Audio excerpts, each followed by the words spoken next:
So hi homies, welcome to Hyper Explainer. And आज हम लोग एक न्यू सीरीज स्टार्ट करने वाले हैं और मैं गारंटी देता हूं कि आपको ये सीरीज देखने में काफी मजा आएगा।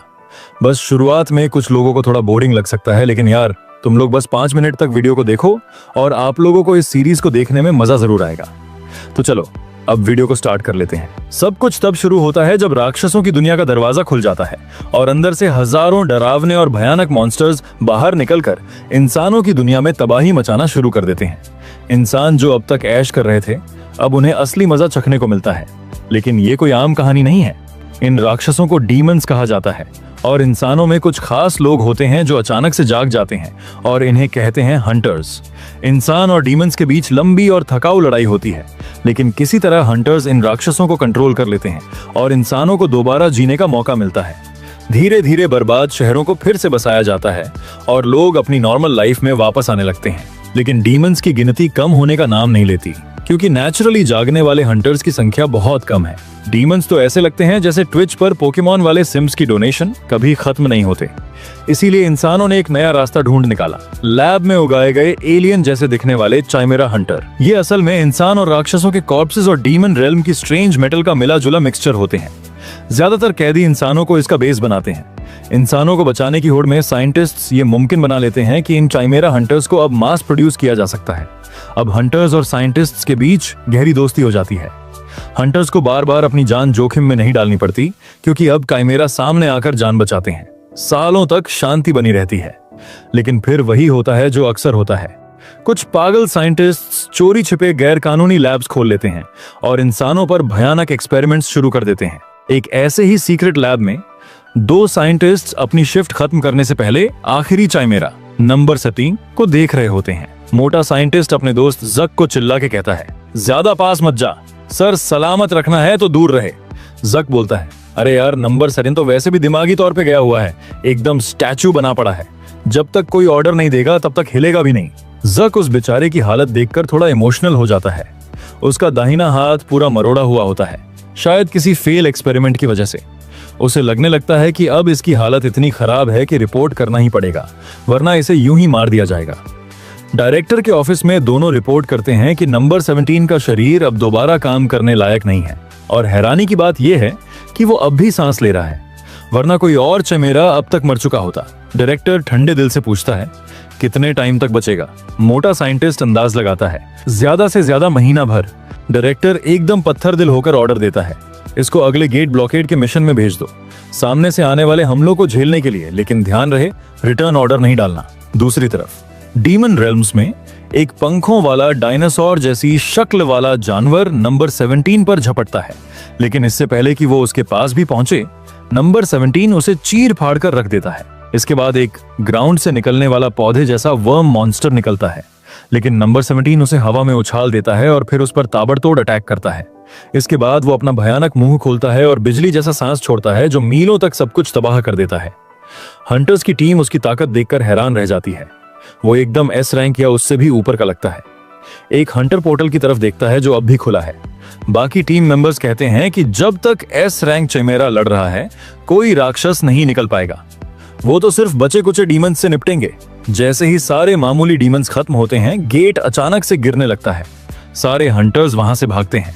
एक औरत पूछती है, हम चाइमेरा को क्यों छोड़ रहे हैं? आदमी जवाब देता है, हमें साफ ऑर्डर मिला है, उसे वहीं छोड़ दो। एक बहुत बड़ा केकड़ा जैसा डीमन हमारे चाइमेरा को बहुत बेरहमी से मारता है।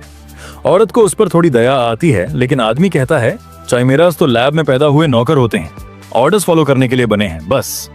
हालांकि लड़ाई में उसके शरीर के टुकड़े टुकड़े हो जाते हैं, फिर भी चाइमेरा लड़ता रहता है, क्योंकि उसे लौटने का आदेश नहीं मिला। इस ऑपरेशन में करीब 2000 डीमंस मारे गए और एक भी हंटर्स नहीं मरे, सब उस एक चाइमेरा की बदौलत। जब उसके शरीर का बस सिर बचा होता है, उसकी आंखों के सामने उसकी जिंदगी की फ्लैशबैक चलती है और तब उसे याद आता है वो असल में एक इंसान था जिसे सिर्फ 9 साल की उम्र में किडनैप किया गया था। धीरे धीरे उसे अपनी पूरी जिंदगी फ्लैशबैक की तरह दिखती है। वो देखता है कि वो एक अनाथालय में पैदा हुआ था।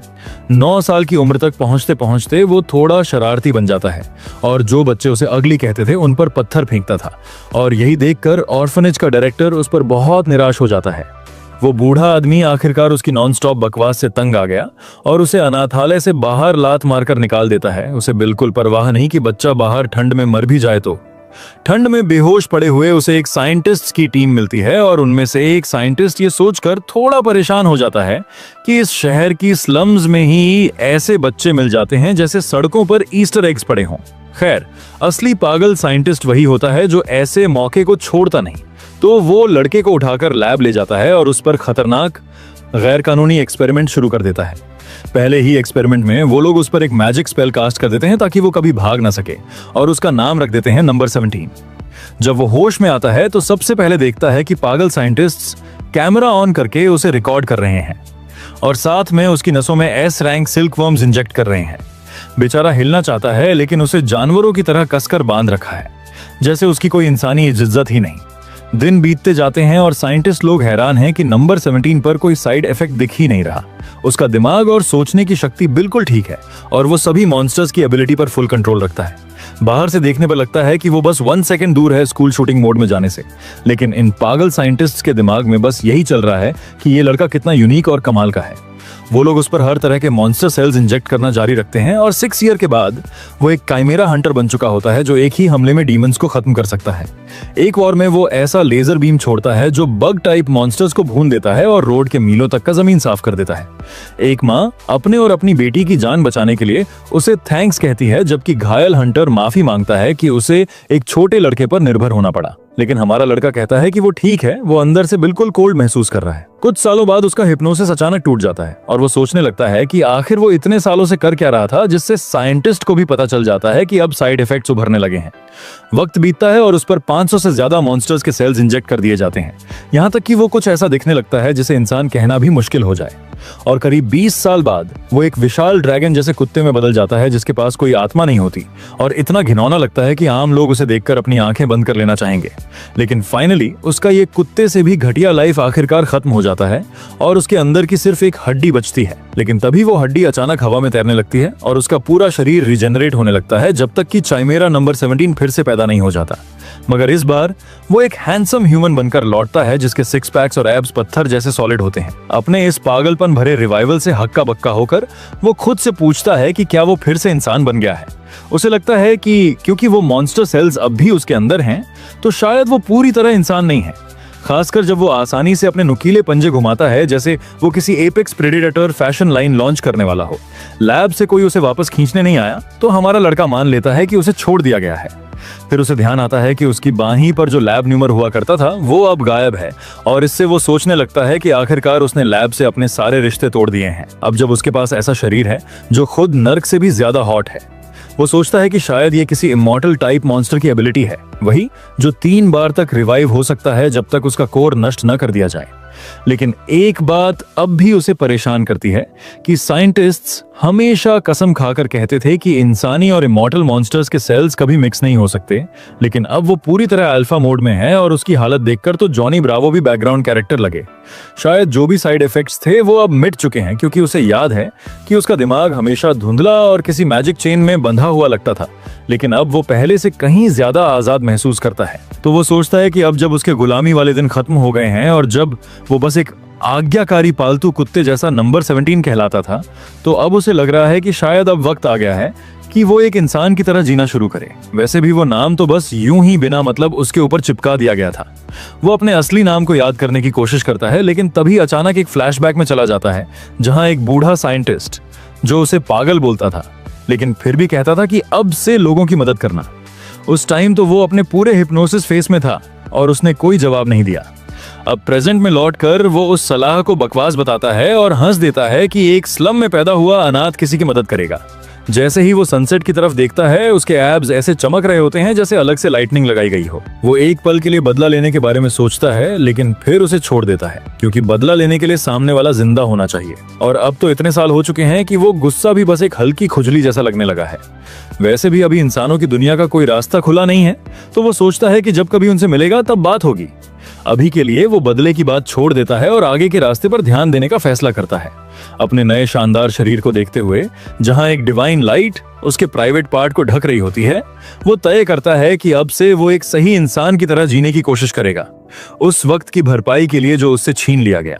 जैसे ही वो आगे बढ़ता है, उसे याद आता है कि शायद अब उसे कुछ पहन लेना चाहिए, लेकिन तभी उसे अजीब ख्याल आता है कि उसे याद ही नहीं कि आखिरी बार उसने कपड़े कब पहने थे। वो अपना दिमाग दौड़ाता है कि कौन सा मटेरियल पहनने लायक होगा, लेकिन कुछ भी समझ नहीं आता। तो फिर वो वही करता है जो कोई भी जंगल से निकला इंसान करेगा, चारों तरफ नजर घुमाने लगता है और जल्द ही उसे कुछ दिख जाता है। आगे चलते हुए उसे एक बर्ड जैसे मॉन्स्टर की लाश दिखती है और उसे लगता है कि शायद ये किसी टेरिटोरियल वॉर में मरा होगा, लेकिन शरीर पर कोई चोट या घाव नहीं दिखते, जिससे उसे अंदाजा होता है कि शायद ये पॉइजन से मरा है।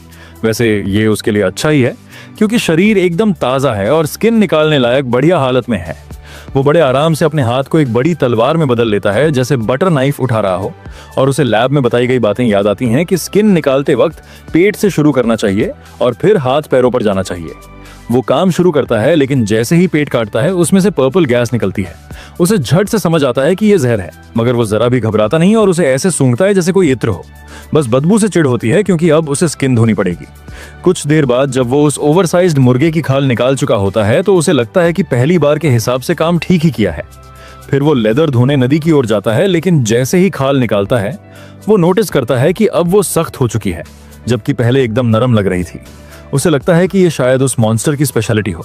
तभी उसे अचानक एक आइडिया आता है, जैसे कोई डिवाइन इंस्पिरेशन मिली हो, और वो खाल को जमीन पर फैला के उस पर मुक्के बरसाने लगता है, जैसे उसने उधार न चुकाया हो। मारते मारते वो सोचता है कि क्या लोग ऐसे ही लेदर नरम करते हैं या फिर वो बस मेहनत बर्बाद कर रहा है। लेकिन कुछ देर की मार धाड़ के बाद खाल फिर से नरम हो जाती है और वो बड़े गर्व से उसे उठाकर देखता है। फिर वो उस नंगी लाश के पीछे छुपकर थोड़े एडजस्टमेंट करता है और तभी उस मॉन्स्टर के सिर पर एक छोटी सी आग जलती है। उसकी आंखें खुल जाती हैं और वो साफ तौर पर इस बात से परेशान लगता है कि कोई उसका चमड़ा ऐसे निकाल रहा है जैसे गिफ्ट रीपिंग हो।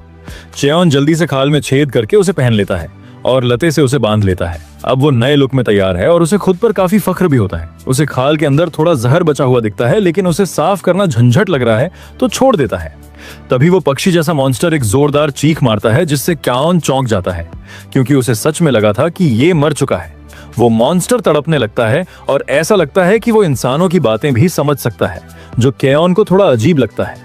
उसे लगता है कि शायद ये भी इमॉर्टल टाइप का मॉन्स्टर है, क्योंकि पहले तो इसकी सांस भी नहीं चल रही थी।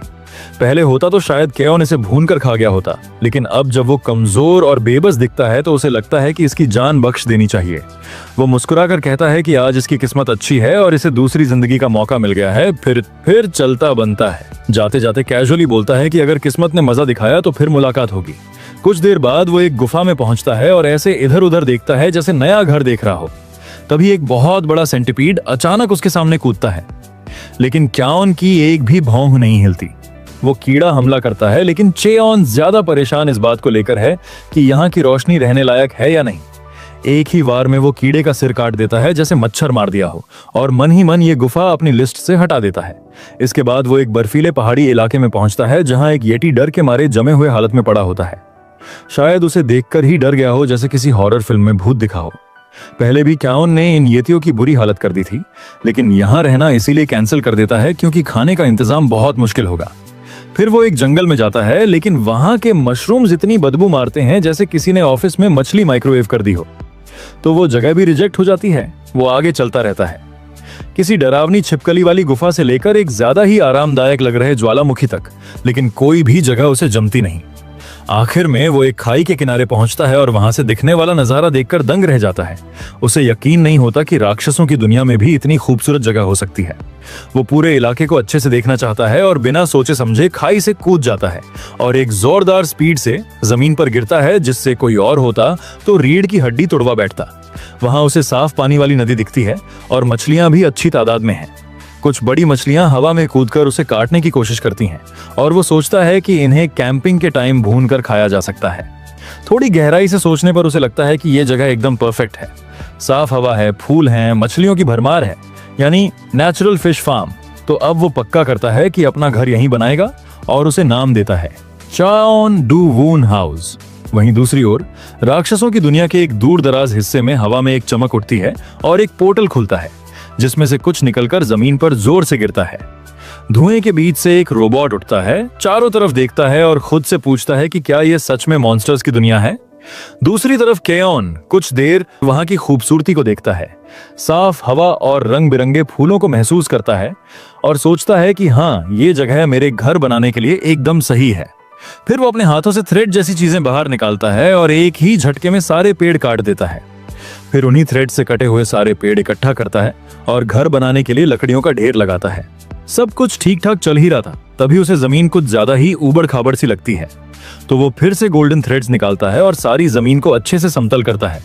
ध्यान से बचे खुचे पेड़ों की जड़ें और ठूंठ तक हटा देता है, जब तक कि वो जगह इतनी साफ सुथरी नहीं हो जाती कि वहां एकदम माइनक्राफ्ट जैसी झोपड़ी बनाई जा सके। फिर जब वो लकड़ियों को जमाकर मेन खंभे लगाता है तो उसे एहसास होता है कि उसका शरीर अब जैसे खुद ब खुद हर काम कर रहा है, जैसे सब कुछ उसकी आदत में आ गया हो। और तभी उसके मन में सवाल आता है कि शायद लोग इसी को फ्री विल कहते हैं, क्योंकि ये पहली बार है जब वो कुछ ऐसा बना रहा है जो सच में सिर्फ उसका अपना है। फिर वो फर्श की लकड़ियां बिछाता है और कीलों की जगह एक स्नेल टाइप मॉन्स्टर की लार का इस्तेमाल करता है, क्योंकि वो लार सूखते ही पत्थर जैसी मजबूत बन जाती है और साथ ही वाटरप्रूफ भी हो सकती है, जो उसे काफी अच्छा आइडिया लगता है। जब उसका मेन स्ट्रक्चर बनकर तैयार हो जाता है तो वो उसे थोड़ा फिनिशिंग टचेस देने के लिए छत पर सिल्क वर्म के काकोफिन के रेशे बिछा देता है, जिससे उसे थोड़ा सुकून भी मिलता है कि शायद अब मॉन्स्टर भी उस पर हमला करने नहीं आएंगे। अब झोपड़ी काफी आरामदायक लग रही थी और लगभग पूरी भी, लेकिन वो रुककर सोचने लगता है कि एक सही इंसानी घर में और क्या क्या होना चाहिए। फिर उसे याद आता है कि लैब में रहते हुए वो लोग पुराने जमाने के इंसानी घरों की वीडियो दिखाया करते थे, जब गेट्स खुले भी नहीं थे। वो सोचता है कि ज्यादातर घरों में या तो कोई पेट होता था या लोग अपने यार्ड में कुछ ना कुछ उगाते थे, और क्योंकि डॉग्स जैसी चीजें डीमन वर्ल्ड में तो है नहीं, तो उसे लगता है कि बेस्ट ऑप्शन है कुछ पौधे उगाना और एक छोटा सा गार्डन बना लेना। थोड़ी देर सोचने के बाद और आसपास के क्लाइमेट को देखने के बाद वो तय करता है कि मांड्रागोरा उगाना सही रहेगा, खासकर जब पास ही बर्फीला पहाड़ है जो उनके नेचुरल हैबिटेट जैसा है। जब वो बर्फ से ढके पहाड़ी इलाके में चढ़ाई कर रहा होता है तो उसे याद आता है कि मैंड्रागोरा आमतौर पर मना रिच पीक्स में उगते हैं। चारों तरफ जमी बर्फ देखकर उसे वो दिन याद आता है जब उसे किडनैप्ड करके लैब में ले जाया गया था। अजीब बात है, अब उसे वो पल भी किसी किस्म की ब्लेसिंग जैसा लगने लगा है, क्योंकि चाइमेरा बनने के बाद अब उसे ना तो ठंड में मरने की चिंता है और ना ही भूख से बेहाल होने की। कुछ देर बाद उसे हाय माना का एहसास होता है और वो समझ जाता है कि अब वो करीब पहुंच गया है, और जैसा कि उसने सोचा था उसे आखिरकार मंड्रागोरा की जड़ें दिख जाती हैं। ये कुछ सनफिश जैसे दिखते हैं जिनके सिर पर पत्ते होते हैं, और ये बहुत ही ज्यादा स्ट्रेस सेंसिटिव होते हैं। मतलब जरा सा माहौल बदला नहीं कि मुरझा जाते हैं या मर जाते हैं। वो सोचता है कि छोटे और नए पौधे लेना ज्यादा सही रहेगा, क्योंकि शायद वो नई जगह पर खुद को ढाल लें। तो वो बड़े ध्यान से 3 मंड्रागोरा चुनता है, खुद को मानसिक रूप से उस जबरदस्त चीख के लिए तैयार करते हुए जिसके लिए वो बदनाम है। लेकिन उसके हर अंदाजे को झुठलाते हुए पहला छोटा सा मंड्रागोरा आराम से सो रहा होता है, एकदम किसी बच्चे की तरह खर्राटे मारते हुए। बाकी 2 भी बाद में मिलते हैं, वो भी नींद में होते हैं और नींद में बड़बड़ा भी रहे होते हैं। ये देखकर वो थोड़ा चौंकता है, लेकिन फिर उसे याद आता है कि असल में मंड्रागोरा की चीख लैब में बनाई गई डरावनी कहानी थी, जहां उन्हें कम मना वाली टेंशन भरी जगहों में जबरन उखाड़ा जाता था तो वो रोने चिल्लाने लगते थे। तो अब उसे लगने लगता है कि शायद अब वो शांत हैं, क्योंकि डीमन वर्ल्ड का वातावरण उनके लिए अनुकूल है। लेकिन फिर भी ये थोड़ा अजीब है कि वो ना भागने की कोशिश कर रहे हैं ना विरोध कर रहे हैं। फिर उसे ख्याल आता है कि शायद वो उसे अपना सा मानते हैं, आखिरकार उसके शरीर में भी तो मैंड्रागोरा की सेल्स मिली हुई हैं।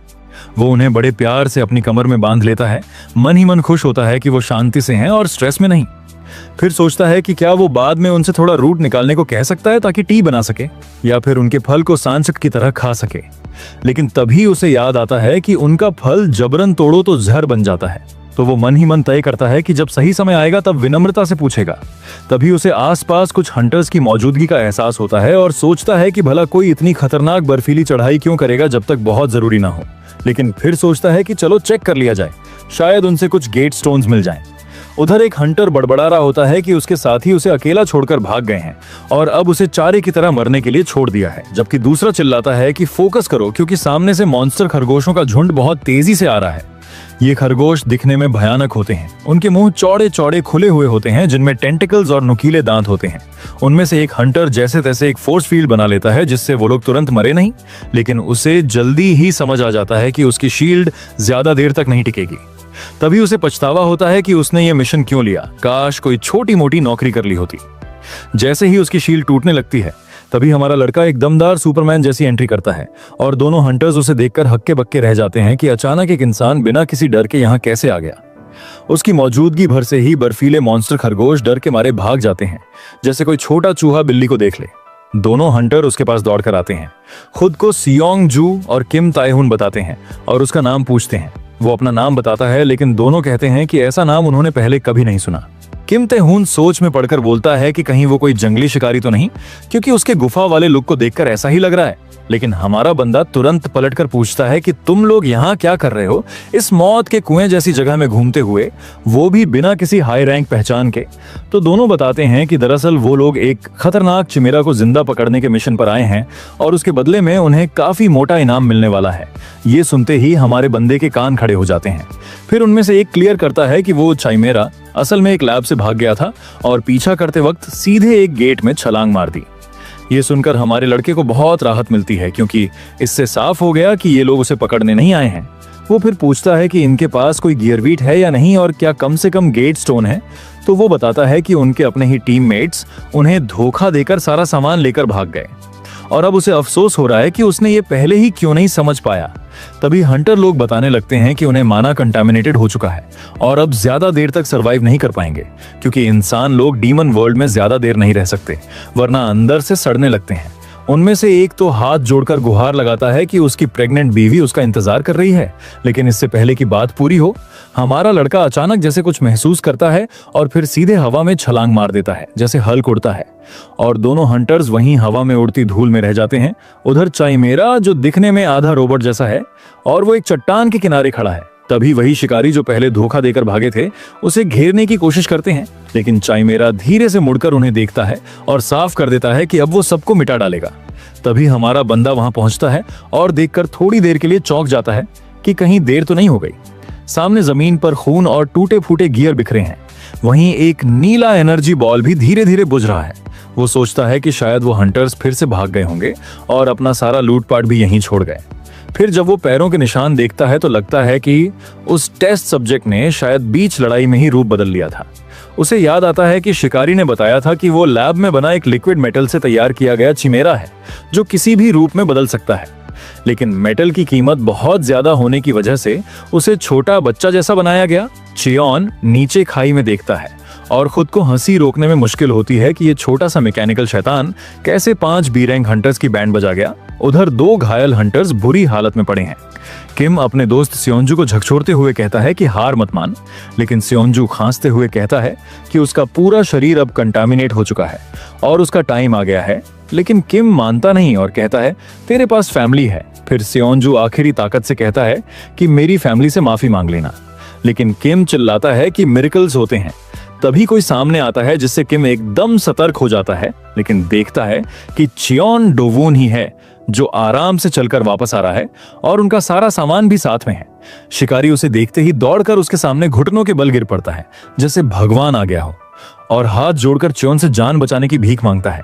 चियोन पहले थोड़ा कंफ्यूज रहता है, फिर उसे याद आता है कि उसने पहले बोला था कि उसके पास कोई गेट स्टोन नहीं है।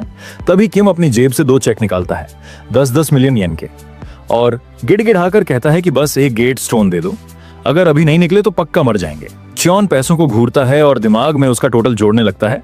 उसे पता है कि इस दुनिया में ये पैसे बेकार हैं, लेकिन अगर वो वापस ह्यूमन वर्ल्ड गया तो ये बहुत काम आएंगे। इसके बाद वो गेट स्टोन निकालता है। किम सीधा 90 डिग्री झुक जाता है और बार बार धन्यवाद बोलता है कि ये एहसान वो कभी नहीं भूलेगा। फिर वो भागकर अपने साथी के पास जाता है और चिल्लाता है कि अब वो निकल रहे हैं। चियोन वहीं खड़ा सोच रहा होता है कि इन चेक्स को कहाँ रखे। तभी वो पूछता है कि इन दिनों गेट स्टोन का रेट क्या चल रहा है, तो उसे बताया जाता है कि 1 करोड़ येन तक चला गया है। चियोन सिर खुजाता है और कहता है कि लगता है जरूरत से ज्यादा पैसे ले लिए। फिर वो शियोंजू के कंधे पर हाथ रखकर बोलता है कि कुछ चेंज वापस दे देता हूँ। किम पहले समझ नहीं पाता, लेकिन फिर उसे दिखता है कि चियोन अपना माना सीधे शियोंजू के अंदर ट्रांसफर कर रहा है। किम एकदम घबरा जाता है और चिल्लाता है कि रुक जा, ऐसा करना बहुत रिस्की होता है। अगर मना गलत तरीके से रिएक्ट कर गया तो दोनों की मौत हो सकती है। किम तो यही सोचता है कि अब सब खत्म, लेकिन तभी शियोंजू एकदम झटके से उठ बैठता है, जैसे किसी ने रीसेट बटन को दबा दिया हो। उसके अंदर की सारी डिमोनिक एनर्जी साफ हो चुकी होती है। वो किम को गले लगा लेता है और रोने लगता है, और किम वहीं खड़ा रह जाता है शॉक में। समझ ही नहीं आता कि ये सब क्या हुआ। चियोन चुपचाप मुड़कर वापस जाने लगता है और पीछे से शियोंजू चिल्लाता है कि वो ये एहसान कभी नहीं भूलेगा। किम अभी भी खड़ा सोच रहा होता है कि ये बंदा है कौन। हमारा लड़का वापस अपने घर पहुंचता है। दरवाजे के बाहर 1 सेकंड रुकता है, फिर चैन की सांस लेता है, क्योंकि कोई घुसपैठिया नहीं है। अंदर मंड्रागरा प्लांट्स नींद से जाग रहे होते हैं, लेकिन उनके पत्ते उदास और सूखे दिखते हैं, जो तुरंत अलार्म बजा देता है, तो वो तुरंत खेती में लग जाता है। जब सारे पौधे मिट्टी में लग गए तो चियोन सोचता है कि क्या अब ये ठीक हो जाएंगे, लेकिन वो अभी भी काफी मुरझाए हुए लग रहे हैं। वो उनकी उदास शक्लों को देखता है और सोचता है कि शायद इन्हें अपनी पुरानी जगह से उखाड़े जाने का दुख है या फिर ये भूखे हैं। दूसरी थ्योरी को चेक करने के लिए वो थोड़ी सी अपनी माना मिट्टी में डाल देता है। बस फिर क्या, वो मॉन्स्टर पौधे एकदम से ऐसे खड़े हो जाते हैं जैसे किसी ने उन्हें एकदम स्ट्रॉन्ग कॉफी पिला दी हो। चियोन को ये देखकर बड़ी खुशी होती है। जब वो अपने नए पत्तेदार रूममेट से बातें कर रहा होता है तभी उसे पीछे किसी की मौजूदगी का एहसास होता है। उसे लगता है कि शायद वही मैकेनिकल क्रीचर है जिसे शिकारी लोग पीछे छोड़ गए थे। उसे थोड़ा अजीब लगता है कि वो इसके पीछे पीछे यहाँ तक आ गया, लेकिन वो फिलहाल उसे इग्नोर कर देता है और कैश को छुपाकर लूट के बैग्स चेक करने लगता है। उसने देखा कि उसकी तो लॉटरी लग गई। एक्स्ट्रा कपड़े, स्लीपिंग बैग्स, कुकिंग का सामान, और तभी उसकी नजर पड़ती है रामेन के पैकेट पर। उसे याद आता है कि ये उसने आखिरी बार अनाथाश्रम में खाया था और उसे पुरानी यादें झटका देती हैं। भूख भी लग रही होती है और मूड भी बन गया होता है, तो वो तुरंत पकाने का फैसला करता है। रेसिपी फॉलो करने की कोशिश करता है और झील से पानी लेने चला जाता है, लेकिन समझ नहीं आता कि सही मात्रा कितनी होनी चाहिए। तभी झील की मछलियां ऐसे कूदती हैं जैसे उसी को खाना हो। उसे याद आता है कि लोग रामेन में कुछ भी डाल देते हैं स्वाद के लिए, तो वो एक मछली की आत्मा को अपनी उंगली से बाहर निकाल देता है। फिर इधर उधर ढूंढता है अंडे। कुछ अजीब से कैप्सूल जैसे अंडे मिलते हैं, वो उठा लेता है और हरे प्याज न मिलने पर पेड़ के ताजे पत्ते ले लेता है। चलो ये भी ठीक है। सब कुछ एक बर्तन में डालकर सोचता है बस इतना काफी है।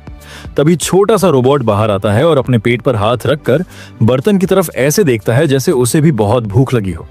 चियोन आग जलाता है और नोटिस करता है कि रेसिपी में ये नहीं लिखा कि मछली कब डालनी है, तो वो सब कुछ एक साथ उबालने लग जाता है। जैसे ही बर्तन से खुशबू उठती है, मॉन्स्टर्स और पौधे तो नाक बंद करने लगते हैं। चियोन सोचता है, क्या रामेन की खुशबू हमेशा से ऐसी ही होती है? रोबोट उस खुशबू से झूमने लगता है और खाने की लालसा में थोड़ा और पास आ जाता है।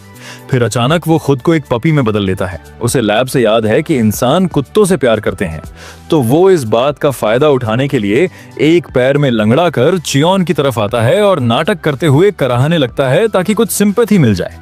लेकिन चियोन एकदम सपाट चेहरा लिए उसे देखता है। उसे जरा भी हैरानी नहीं होती और वो सोचता है कि ये तो बस इसे धोखा देने की कोशिश कर रहा है और चोट भी फेक लग रही है। वो इसके ज्यादा क्यूट एक्ट को देखकर समझ जाता है कि ये बच्चा है और शायद ज्यादा समझदार नहीं है। उसे ताज्जुब होता है कि ऐसा नासमझ बच्चा लैब से भागकर डीमन रेल्म तक कैसे पहुंचा। फिर भी वो उससे पूछता है कि क्या उसे रामेन खाना है, और वो रोबोट तुरंत लार टपकाने लगता है। उनके सामने जो है वो असल में एक जहरीला मिक्सचर है जो किसी बड़े आदमी को भी गिरा दे, लेकिन दोनों रिस्क लेने को तैयार होते हैं। जैसे ही दोनों एक बाइट लेते हैं, पपी कुछ सेकंड के लिए रुककर स्वाद को समझने की कोशिश करता है।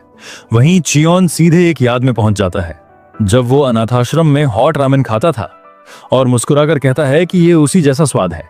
उसकी यादें इतनी तेज होती हैं कि असली स्वाद की बर्बादी को भी ढक देती हैं। वहीं मॉन्स्टर पौधे तो महक से ही मरने की कगार पर आ जाते हैं। खाना खत्म करने के बाद चियोन उस पपी से कहता है कि अब सफाई का टाइम है और अब तू जा सकता है। पपी जैसे ही लंगड़ाते हुए जाता है, चियोन हंसते हुए कहता है कि पहले तो तू दूसरे पैर पे लंगड़ा रहा था। रोबोट तुरंत अपना पैर बदलकर वापस सही वाले पे लंगड़ाने लगता है और चियोन अपनी हंसी रोक नहीं पाता। फिर वो बर्तन धोता है और कपड़े धोने लगता है, पुराने जमाने की तरह डंडे से मारकर। उसे पॉलन से खास लगाव नहीं है, लेकिन वो सोचता है कि अब हमेशा लेदर वाली आउटफिट में नहीं घूम सकता। वो कपड़ों पर धीरे मारने की कोशिश करता है, लेकिन एक झटके में पत्थर ही टूट जाता है और कपड़ा भी फट जाता है। थोड़ी देर वो चुप खड़ा रहता है और फिर आखिरी कपड़े को उठाता है। तभी उसे दिखता है कि रोबोट अब भी पास ही कहीं छुपा हुआ उसे देख रहा है। पहले वो पत्थर बनकर छिपा था, फिर बर्तन धोते वक्त मछली बन गया था, और फूलों के टाइम पे पेड़। उसे एहसास होता है कि ये बच्चा चुपचाप उसका पीछा कर रहा है, लेकिन कभी सीधे पास नहीं आता। फिर एक मधुमक्खी उसकी नाक पर बैठ जाती है और वो चिल्ला पड़ता है कि उसे मधुमक्खियां बिल्कुल पसंद नहीं। उसकी हरकतें देखकर चियोन समझ जाता है कि ये बच्चा शायद 5 साल से छोटा है। उसकी आवाज भी रोबोट जैसी है, जैसे उसमें नकली यादें डाली गई हों। वो उसे नजरअंदाज करता है और गला साफ करके कहता है, फोर्साइथिया के फूल प्यारे हैं ना। फिर वो कपड़े सुखाता है और बड़बड़ाता है कि ये काम जितना सोचा था उससे ज्यादा मुश्किल था, लेकिन कपड़े उसके साइज के नहीं निकले और उसे थोड़ी निराशा होती है। फिर वो धागे पर कपड़े सुखाने लग जाता है। तभी वो रोबोट बच्चा मौका देखकर उसकी धुली हुई शर्ट उठा लेता है और पहन लेता है, बस ये सोचकर कि वो भी उसके जैसा दिखे। फिर खुशी में खुद को एक छोटी सी इंसानी बच्ची में बदल लेता है। वहीं दूसरी तरफ चियोन देखता है कि मांड्रागोरा बच्चे अब भी मिट्टी से बाहर निकलने की कोशिश कर रहे हैं। यहाँ पत्ते मुरझा रहे हैं और जड़ें सूखी लग रही हैं, जो कि अजीब है क्योंकि उसने पहले ही सारे वीड्स साफ कर दिए थे। जिज्ञासावश वो थोड़ा और खुदाई करता है और देखता है कि मिट्टी में अब भी कीड़े और गंदगी भरी पड़ी है, जिससे पौधों को ठीक से बढ़ने में दिक्कत हो रही है। तभी उसे एहसास होता है कि शुरुआत में ही उसे मिट्टी की जुताई कर लेनी चाहिए थी और इस गलती से शायद उसने मंड्रागोरा बच्चों को खतरे में डाल दिया। अब चीजों को सुधारने की मंशा से वो अपने घर के बराबर साइज की एक बगिया तैयार करने लगता है। उसी वक्त वही मैकेनिकल लड़की उसके सामने आकर खड़ी हो जाती है और उसे हाई करती है। उसे हैरानी होती है कि लड़की आखिरकार बोलने लगी है। वो पूछती है कि क्या ये घर उसका है और वो प्राउड में हाँ में जवाब देता है। तुरंत ही लड़की नतीजा निकाल लेती है कि वो जरूर डीमन रेल्म का निवासी होगा। उसे थोड़ा छेड़ने के इरादे से वो पूछता है कि वो किस ट्राइब से है। लड़की थोड़ा उलझ जाती है लेकिन ब्लफ करने की कोशिश करती है और कहती है कि वो बहुत दूर 1000 किलोमीटर दूर झरने के पार के एक इलाके से है जहां वो कभी पहुंच भी नहीं सकता। वो मजाक में पूछता है कि क्या वो कोकोनट ट्राइब से है और बिना एक पल घुमाए वो गर्व से सिर हिलाती है, जैसे ये तो सबसे ऑब्वियस बात हो। जब वो उसके शर्ट के बारे में सवाल करता है तो लड़की बड़े कैजुअली बताती है कि उनके ट्राइब में जो चीज तो जिसे मिलती है वही उसकी हो जाती है। बस उनका तरीका ही ऐसा है। उसकी इस लॉजिक पर वो हंस पड़ता है और शर्ट को उसको पास ही रहने देता है और पूछता है कि वो यहाँ तक आई ही क्यों। लड़की बताती है कि उसे उसके ट्राइब से निकाल दिया गया और फिर शर्माते हुए पूछती है कि क्या वो यहाँ रह सकती है, क्योंकि यहाँ ना तो कीड़े हैं और एक पक्का घर भी है, तो उसे ये जगह काफी सुरक्षित लगती है। वो अंगुलियां मरोड़ती हुई ऐसे बोलती है जैसे कोई पपी आइज वाली ऑडिशन दे रही हो। उसे समझ आता है कि वो बस एक शांत जगह ढूंढ रही है जहां चैन से रह सके। वो मान जाता है लेकिन शर्त रखता है कि उसे घर के कामों में मदद करनी होगी। उसकी आंखें चमक उठती हैं और वो तुरंत पूछती है कि उसे क्या करना है। वो बताता है कि उन्हें एक वेजिटेबल पैच तैयार करना है ताकि मैंड्रागोरा को एक ठीक ठाक घर मिल सके। बिना सोचे वो लकड़ी का डंडा उठाती है, एक कॉन्फिडेंट पोज में खड़ी होती है और कहती है कि वो ये काम करने के लिए काफी मजबूत है। फिर वो मिट्टी पर ऐसे टूट पड़ती है जैसे वो स्पंज केक हो। उसे देखकर लगता है कि या तो वो बहुत खराब एक्टिंग करती है या उसे वाकई नहीं पता कि नॉर्मल बच्चे कैसे होते हैं। वो आखिरकार अपना नाम बताता है और उसका नाम पूछता है। लड़की थोड़ा रुकती है क्योंकि उसका कोई नाम नहीं है। फिर आसपास देखे फूलों से इंस्पिरेशन लेकर वो खुद को किम नारी कहती है। उसे साफ दिख रहा है कि उसने फोर्साइथिया से नाम चुराया है, लेकिन अब तो वो पूरा फॉर्म में है और बिना हिचक बार बार दोहरा रही है। थोड़ी देर में पैच तैयार हो जाता है और चियोन एक छोटा सा पत्थरों का बॉर्डर भी बना देता है। मैंड्रागोरा की जड़ें इतनी खुश लगती हैं कि उसे अफसोस होता है कि ये सब उसने पहले क्यों नहीं किया। लेकिन तभी किम नारी अचानक चुप हो जाती है। वो ये देखकर पूछता है कि वो रो क्यों रही है। वो आंसू पोंछते हुए कहती है कि ये मैंड्रागोरा उसे उसके दोस्तों की याद दिला रहे हैं और वो सोच में पड़ जाता है कि क्या लैब में भी दोस्ती जैसी कोई चीज मुमकिन है। इससे पहले कि वो कुछ और पूछे, जंगल में एक तेज तीखी चीख सुनाई देती है। वो उसे समझाता है कि ये बस मॉन्स्टर्स हैं जो एक दूसरे का शिकार कर रहे हैं। इस जगह के लिए ये बैकग्राउंड म्यूजिक जैसा है, लेकिन किम नारी डर के मारे सिमट जाती है और बताती है कि उसने एक छोटा सा चूजा देखा था इससे पहले कि वो यहाँ पहुंची और अब उसे डर लग रहा है कि कहीं वो मुसीबत में ना हो। चियोन सिर हिलाता है और वो जोड़ती है कि चूजा पहले से ही थोड़ा कटा-फटा लग रहा था। वो उसे सीधा कह देता है कि शायद अब तक उसे खा लिया गया होगा, लेकिन उसे देखकर लगता है कि वो उसे बचाना चाहती है पर खुद से उस कदम को उठाने की हिम्मत नहीं जुटा पा रही। वो बुदबुदाती है कि वो उस मॉन्स्टर को नहीं बचा सकती और तभी चियोन को समझ आता है कि शायद ब्रेन वॉशिंग अब भी उसे अंदर से जकड़े हुए है, जिससे वो खुद के फैसले नहीं ले पा रही। इसलिए वो कोई ऑर्डर नहीं देता, बस एक सुझाव देता है बड़ी सावधानी से कि शायद अगर वो वापस जाए तो वो चूजा बच भी सकता है। बस यही सुनकर वो बिजली की तरह दौड़ पड़ती है। जंगल में उस घायल चूजे पर पहले से ही 2 मुंह वाली खतरनाक वॉस्प जैसे मॉन्स्टर्स हमला कर रहे होते हैं। जैसे ही उनमें से एक उसको काटने के लिए आगे बढ़ता है, किम नारी एक तूफान की तरह वहां पहुंचती है, एक के सिर को सीधा उड़ा देती है और चिल्लाती है कि वो किसी भी हालत में उस चूजे को बचाएगी। लड़ाई के दौरान उसे अपनी लैब की यादें फ्लैशबैक में आती हैं। बाकी चाइमेरा बच्चे उससे नफरत करते थे क्योंकि वो हर बार कॉम्बैट ट्रायल्स में पहला नंबर लाती थी। इससे बाकी बच्चों को सबसे खतरनाक एक्सपेरिमेंट्स के लिए भेजा जाता था, जिनमें मरने की संभावना सबसे ज्यादा थी। उन्होंने उसका खिलौना छीन लिया, उसे जमीन पर पटक दिया और बोले कि वो कभी कभी हार भी जाया करे।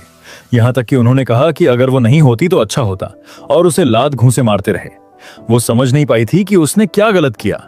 वो तो बस वही कर रही थी जो उसे सिखाया गया था। अब वो इन मॉन्स्टर्स की तरफ देखकर चिल्लाती है कि किसी कमजोर पर मिलकर हमला करना गलत है।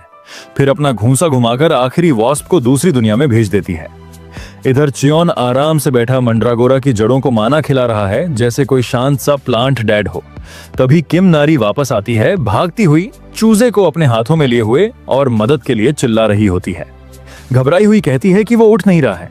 चियोन उसे शांत रहने और आराम से सांस लेने को कहता है। जब वो ध्यान से देखता है तो उसे कुछ जाना पहचाना सा लगता है उस छोटे फ्लफ बॉल जैसे बर्ड में। किम अभी भी घबराई हुई है। रो रही है। उसे डर है कि कहीं चूजा मर न जाए। चियोन शांत रहता है और करीब आकर थोड़ा माना उस छोटे चूजे में डालता है। फिर आराम से कहता है कि घाव इतना गंभीर नहीं है। हर मॉन्स्टर मैजिक में उसका इतिहास होता है, और चाहे ये अब छोटा हो गया हो और इसका रंग बदल गया हो, लेकिन चियोन तुरंत पहचान जाता है ये वही क्रीचर है जिसे उसने पहले कभी स्किन्ड किया था। वो शर्लॉक जैसी पोज मारता है, ये सोचते हुए कि ये बर्ड इतनी सिकुड़ क्यों गई है, जबकि किम बार बार पूछ रही होती है कि क्या ये मरने वाली है। लेकिन चियोन उसे समझाता है कि वो बस कुपोषित है और भूख से सूख गया है। वो बताता है कि उसने उसे थोड़ी माना दे दी है, तो अगर उसे आराम से रहने दिया जाए तो वो खुद ब खुद ठीक हो जाएगा। लेकिन तभी किम को अचानक एक ट्रॉमा फ्लैशबैक मारता है और उसकी यादें उसे उस लैब में वापस खींच ले जाती हैं, जहां उसकी फटी हुई डॉल थी। कांपती हुई आवाज में वो कहती है कि वो इसे ऐसे ही छोड़ नहीं सकती, क्योंकि वो बार बार ऐसे गिर रहा है जैसे कोई दुखी पैनकेक। वो उसे कस के पकड़ लेती है और पपी आइज निकालकर पूछती है कि क्या वो इसे रख सकती है, ये वादा करते हुए कि वो इसका अच्छे से ख्याल रखेगी। चियोन मुस्कुरा देता है और उसे चेतावनी देता है कि हो सकता है ये बहुत बड़ा हो जाए, लेकिन किम कहती है कि वो इसे बस थोड़ा थोड़ा खाना देगी। उसकी क्यूटनेस के आगे चियोन हार मान जाता है और किम की आंखें दिवाली की लाइट्स की तरह चमकने लगती हैं। वो मजाक करता है कि इसे गार्ड डॉग बना सकते हैं या फिर गार्ड बर्ड। तभी वो चूजा अपनी आंखें खोलता है और इधर उधर कंफ्यूज होकर देखता है। फिर चियोन को देखकर पहचान लेता है कि कैसे उसने पिछली बार उसकी खाल जिंदा ही नोच ली थी, और डरते हुए पिजन की तरह आवाज छोड़ता है। किम उसकी आवाज सुनकर खुशी से उछल जाती है और खुशी से उसे उठाते हुए चिल्लाती है कि ये तो अब बात कर रहा है, जबकि वो पक्षी बस इधर उधर देख रहा है, जैसे सोच रहा हो कि ये किस नरक में आ गया है। वो उसे फिर से कस के पकड़ लेती है और वो पक्षी बेबस होकर फड़फड़ाने लगता है, जबकि चियोन वहां अजीब सी हालत में खड़ा है, समझ नहीं पा रहा कि ये सब क्या चल रहा है। चूजा फिर से चिल्लाता है और कहता है कि मुझे छोड़ दो, और चियोन को यह सुनकर झटका लगता है कि वो असल में उसकी बात समझ पा रहा है। कुछ ही देर में किम उसे एक मम्मी की तरह लपेट देती है और खुशी से ऐलान करती है कि ट्रीटमेंट पूरा हो गया, और कहती है कि उसने इसका नाम भी सोच लिया है। वो बताती है कि क्योंकि ये कबूतर जैसा बिहेव कर रहा है तो इसका नाम गू रखेगी, जिसे सुनकर चियोन को ये नाम काफी मजेदार लगता है। लेकिन वो गुस्सैल बर्ड तुरंत उस पर चिल्लाने लगता है कि ऐसा बकवास नाम क्यों रखा, मगर किम तो उसकी बात समझ ही नहीं पाती, तो वो सीधा उसके सिर पर पानी की पूरी बाल्टी डाल देती है, बोलते हुए कि शायद इसे प्यास लगी हो। फिर वो अचानक ठिठक जाती है और चियोन से पूछती है कि अब ये पक्षी पानी के गुब्बारे जैसा क्यों फूल गया है। चियोन कहता है कि शायद अब इसकी हाइड्रेशन काफी हो गई है, तो किम दौड़ती हुई खाना लाने चली जाती है। उधर चियोन सोचता है कि अब उसे एक ढंग की स्टोरेज कैबिनेट बना ही लेनी चाहिए, क्योंकि सामान बहुत जमा हो गया है। लेकिन जैसे ही वो लकड़ी काटने की कोशिश करता है, वो बस कार्डबोर्ड की तरह फट जाती है। उसे समझ नहीं आता, क्योंकि उसने टेबल और चेयर तो उसी तरीके से बना ली थी। चूजा उसकी बेवकूफी से तंग आ चुका होता है और बोल देता है कि यह सॉफ्टवुड है, इसलिए नहीं चल रही। चियोन को समझ आता है कि लकड़ी की किस्म भी मायने रखती है, और वो पूछता है कि सबसे मजबूत लकड़ी कौन सी होती है। बर्ड झट से कहता है रेडवुड, लेकिन फिर बीच में ही रुक जाता है जब उसे एहसास होता है कि उसकी बात उसने समझ ली है।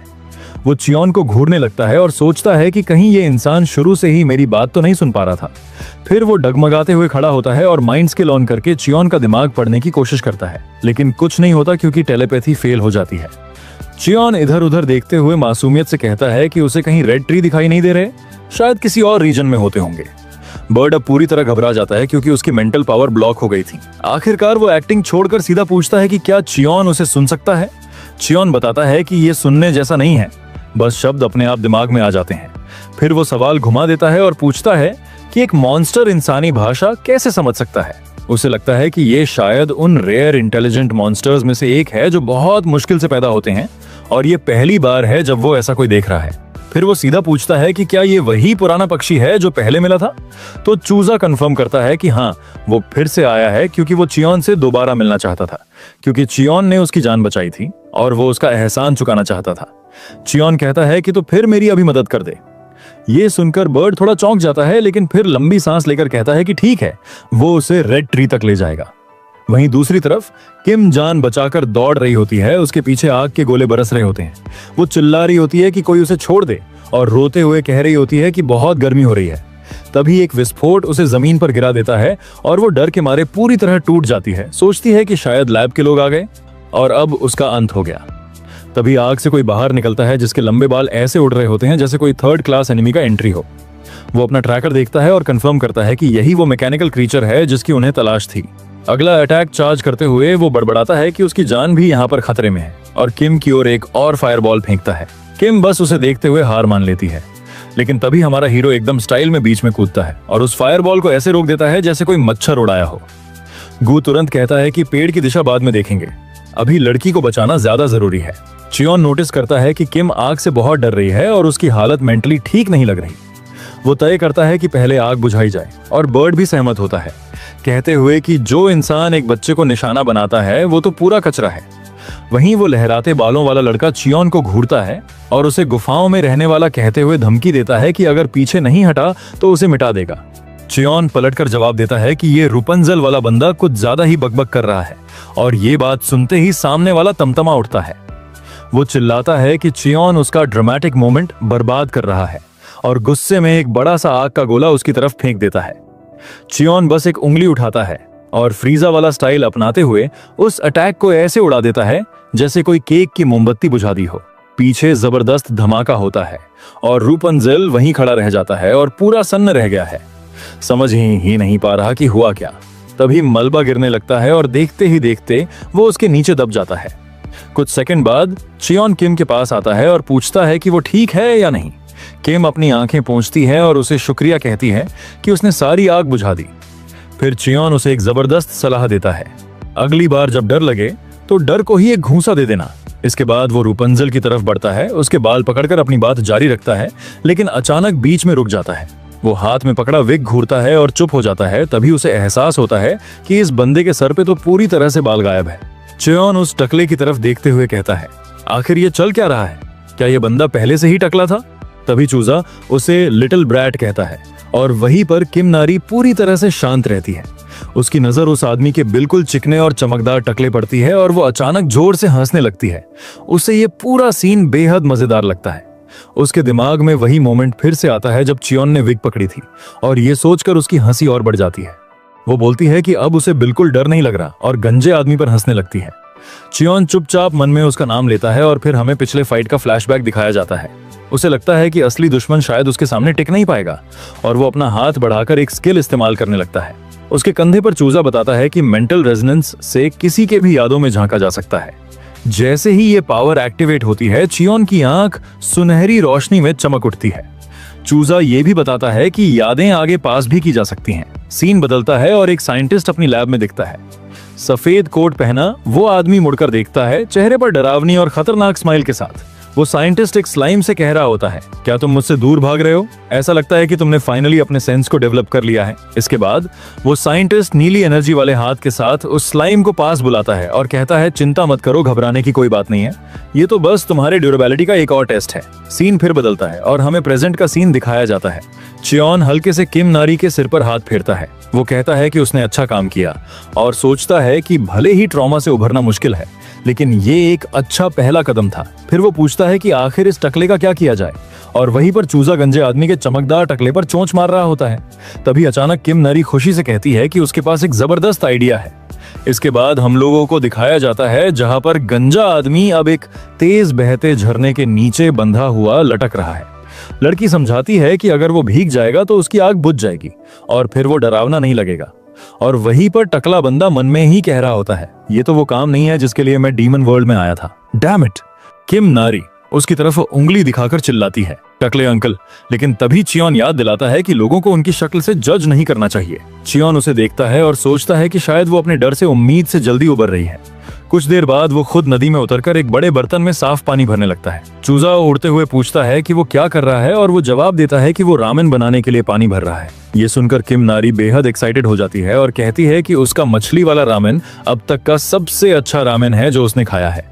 चियोन पूछता है कि क्या उसके कबीले में भी रामेन खाया जाता है और वो घबराकर हाँ में सिर हिलाती है। उधर झरने के नीचे लटका टकला सोचता है कि उसका दुश्मन कम से कम एक क्लास का हंटर तो जरूर होगा। उसे शक है कि चियोन उससे भी ज्यादा ताकतवर है, बस अपनी पावर छुपा रहा है। इधर किम नारी पानी में कूदकर चिल्लाती है कि वो मछली पकड़ेगी। टकला आदमी अंदाजा लगाता है कि शायद चियोन कोई रिक्लूसिव हंटर है। चियोन सोचता है कि 3 लोगों के लिए उसे और पानी चाहिए और टकला कह रहा होता है, क्या ये लोग मुझे यहाँ लटकाकर रामेन खाने वाले हैं? भले ही ये डीमन रेल्म है पर ये गलत बात है। तभी किम नारी अचानक पानी से बाहर आती है हाथ में 2 बड़ी और डरावनी मछलियां पकड़े और गर्व से चिल्लाती है कि उसने उन्हें पकड़ लिया। चियोन उसे शांति से कहता है कि एक उसे दे और बाकी छोड़ दे, लेकिन वो जिद करती है कि इसे भी बर्तन में डाल दो। झरने के नीचे लटका टकला बंदा घबराते हुए सोचता है कि ये डरावनी मछलियां तो सूप का स्वाद बिगाड़ देंगी, और ये भी सोचता है कि चियोन इतना ज्यादा पानी क्यों इस्तेमाल कर रहा है। तीनों जैसे ही नदी से आगे बढ़ते हैं, लड़की खुशी से आगे दौड़ते हुए चिल्लाती है कि अब रामेन टाइम है, लेकिन अचानक वो रुक जाती है, हाथ आगे करके अपने साथियों को रुकने का इशारा करती है। झरने के नीचे लटका कैदी मजबूरी में चिल्लाता है कि अगर उसे नीचे उतार दें तो वो खुद रामेन बनाएगा। अब आजाद होकर वो एक लकड़ी की मेज के सामने खड़ा है, ऊपर से स्पॉटलाइट उस पर पड़ रही है और वो खाना बनाने के लिए तैयार है। कुछ लोगों के लिए ये बस रामेन है, लेकिन उसके लिए ये बहुत गंभीर काम है। वो रामेन का पैकेट खोलता है और गोल सूखे नूडल्स का ब्लॉक हाथ में लेता है। सोचता है कि उसके लिए ये एक बेहद इंपॉर्टेंट टास्क है। सामने अंधेरे में बैठे चियोन और किम नारी की लाल चमकती आंखें उसे देख रही हैं, जिससे वो पसीना पसीना हो जाता है। गंजा सोचता है कि रामेन सच्चाई और ईमानदारी से बनाया जाना चाहिए और वो बेसिक तरीके पर ही टिकेगा। पानी के अमाउंट का अंदाजा वो अपने अनुभव से लगाता है, क्योंकि 3 सर्विंग्स बनानी है। पानी उबलने पर वो नूडल्स और सूप बेस डालता है, ये प्लान करते हुए कि उन्हें ठीक 4 मिनट 30 सेकंड तक पकाना है। वो अपनी हार्ट रेट चेक करता है, 60 BPM। इसका मतलब है कि 270 धड़कनों के बाद रामेन बिल्कुल परफेक्ट होगा। जैसे जैसे वो इंतजार करता है, एक हार्ट बीट मॉनिटर की स्क्रीन पर काउंट बढ़ता जाता है, जिससे माहौल में एकदम टेंशन और फोकस आ जाता है। सही वक्त आते ही वो फनी स्टाइल में चॉपस्टिक्स से नूडल्स को हवा में उठाता है और चिल्लाता है। ये एक अहम स्टेप है जिसे वो एयर शावर कहता है, जिससे नूडल्स हवा में आकर चबाने में और मजेदार हो जाते हैं। वो सोचता है कि अगर किमची होती तो ये बिल्कुल परफेक्ट होता, लेकिन मान लेता है कि वो तो डीमन रेल्म में है। वो मुस्कुराते हुए संतुष्टि महसूस करता है, सोचता है कि उसने पूरी मेहनत से खाना बनाया है और अब उसे कोई पछतावा नहीं है। तैयार रामेन का बर्तन भाप छोड़ रहा है और वो उस पर नजर डालते हुए गर्व से खड़ा है। तभी एक सिस्टम विंडो खुलती है, जिसमें उसके सिंसेरिटी रामेन के शानदार स्टैट्स दिखते हैं, जिसमें फ्लेवर स्कोर बहुत ऊंचा है। वो खाना चियोन और किम नारी के सामने रखकर उन्हें चखने के लिए कहता है। लड़की नोटिस करती है कि ये दिखने में अलग लग रहा है। चियोन खुद चखकर देखने का फैसला करता है और पहली बार नूडल्स का एक टुकड़ा उठाकर मुंह में डालता है। तीनों लकड़ी की मेज पर बैठकर ताजा बने रामेन को चूस चूस कर खाने लगते हैं। अचानक चियोन, किम नारी और चूजा तीनों की आंखें चौड़ी हो जाती हैं, जैसे किसी और ही दुनिया में पहुंच गए हों। उन्हें नूडल्स और सूप का ऐसा स्वाद मिलता है मानो वो किसी स्वर्ग में हों। लड़की खुशी से बोल उठती है कि ये कितना स्वादिष्ट है। चूजा कहता है, क्या ह्यूमंस इस तरह का खाना खाते हैं? और चियोन भी तारीफ करता है, कहता है पहले खाना खत्म करो। खाने के बाद कटोरियां खाली हैं और चूजा मेज पर लेटा हुआ पूरा संतुष्ट दिख रहा है। गंजा घबराते हुए पूछता है कि खाना पसंद आया या नहीं। तभी वो देखता है कि सबने पहले ही खत्म कर दिया है। तभी अचानक चियोन कहता है, अपनी कीमत बताओ। गजनी हैरान रह जाता है। चियोन कहता है कि इतना अच्छा खाना फ्री नहीं हो सकता, इसलिए वो जो चाहे मांग सकता है। गजनी थोड़ी देर हिचकिचाता है, फिर झुककर गहरी सलामी देता है और कहता है कि वो उससे सीखना चाहता है। वो कहता है कि मेरा नाम गिस्योक है और मैं भी आपके जैसा स्ट्रांग बनना चाहता हूँ। चियोन उलझन में पड़ जाता है और कहता है कि आखिर तुम मुझे ऐसे क्यों बुला रहे हो और आखिर टीच से तुम्हारा मतलब क्या है? जी-सुक समझाता है कि वो सबसे ताकतवर हंटर है जिसे उसने देखा है और आप जरूर किसी लंबी मिशन पर होंगे। वो कहता है कि उसे और भी डिशेस बनाने आते हैं और उसे सर्टिफिकेट भी मिला है और उसका बाप चिकन की दुकान चलाता है और वो बढ़िया चिकन बना सकता है। वैसे आपके लिए सप्लाई लाना मुश्किल होगा तो वो सप्लाई रनर भी बन जाएगा और ट्रेनिंग के पैसे भी देगा। उसका सपना है कि वो ए क्लास हंटर बने। तभी चियोन पूछता है कि उसने किम नारी पर हमला क्यों किया। गिस्योक पूछता है कि ये किम नारी कौन है, लेकिन चियोन चुपचाप कहता है कि कोकोनट ट्राइब की कहानी बताता है और एसियोक भी समझ जाता है।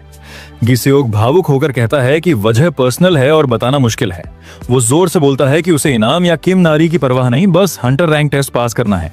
चियोन बस कहता है उठो। गिस्योक आंसुओं के साथ पूछता है क्यों, तो चियोन कहता है कि अच्छे खाने के बाद एक अच्छा स्पार होना चाहिए। सेओक भावुक होकर कहता है कि पिछली लड़ाई बहुत छोटी थी, लेकिन लड़की बर्तन पटकते हुए कहती है कि वो स्पार करेगी। चियोन हैरान होता है और कहता है क्या तुम श्योर हो? लड़की उसे उसकी अपनी सलाह याद दिलाती है, डर को खत्म करना है। वो खुद एसईओकी का जोश ठंडा करना चाहती है। जी सेओक हंसते हुए कहता है कि चियोन ताकतवर है, लेकिन वो भी कमजोर नहीं। तभी चियोन पास रखे एक बड़े काले पत्थर की तरफ इशारा करके पूछता है कि क्या वो इसे तोड़ सकता है। जी सेओक चौंक कर कहता है कि ये ऑब्सिडिनाइट है और इसे तोड़ना पागलपन है, कम से कम एक क्लास चाहिए। वो बोल ही रहा होता है कि चियोन हल्के से उंगली मारकर पत्थर तोड़ देता है। जी सेओक पसीने में तरबतर रह जाता है, समझते हुए कि उनकी ताकत में कितना फर्क है। किम नारी खड़ी होती है, उसके हाथ लिक्विड की तरह हो जाता है और वो सेओक को स्पार के लिए बुलाती है। इसके बाद सीन फ्लैशबैक में चला जाता है। गजनी का नाम है नामगी सेओक, जो कभी एक बेहद होनहार नेचुरली अवेकन हंटर था। उसने सिर्फ 8 साल की उम्र में अपनी पावर जगाई थी, जो बहुत ही यूनिक था क्योंकि ज्यादातर लोग टीन एज में अवेकन होते हैं। सालों बाद वो बी रैंक हंटर की टेस्टिंग ग्राउंड में अपनी स्किल्स साबित करने तैयार खड़ा था। अंदर लंबे बालों वाला ये यंग बॉय पूरे फोकस से लड़ रहा था, एक जबरदस्त फायरबॉल फेंकते हुए। टैलेंट और मेहनत से वो बिजली की रफ्तार से आगे बढ़ा और 20 साल से पहले ही B+ रैंक पर पहुंच गया।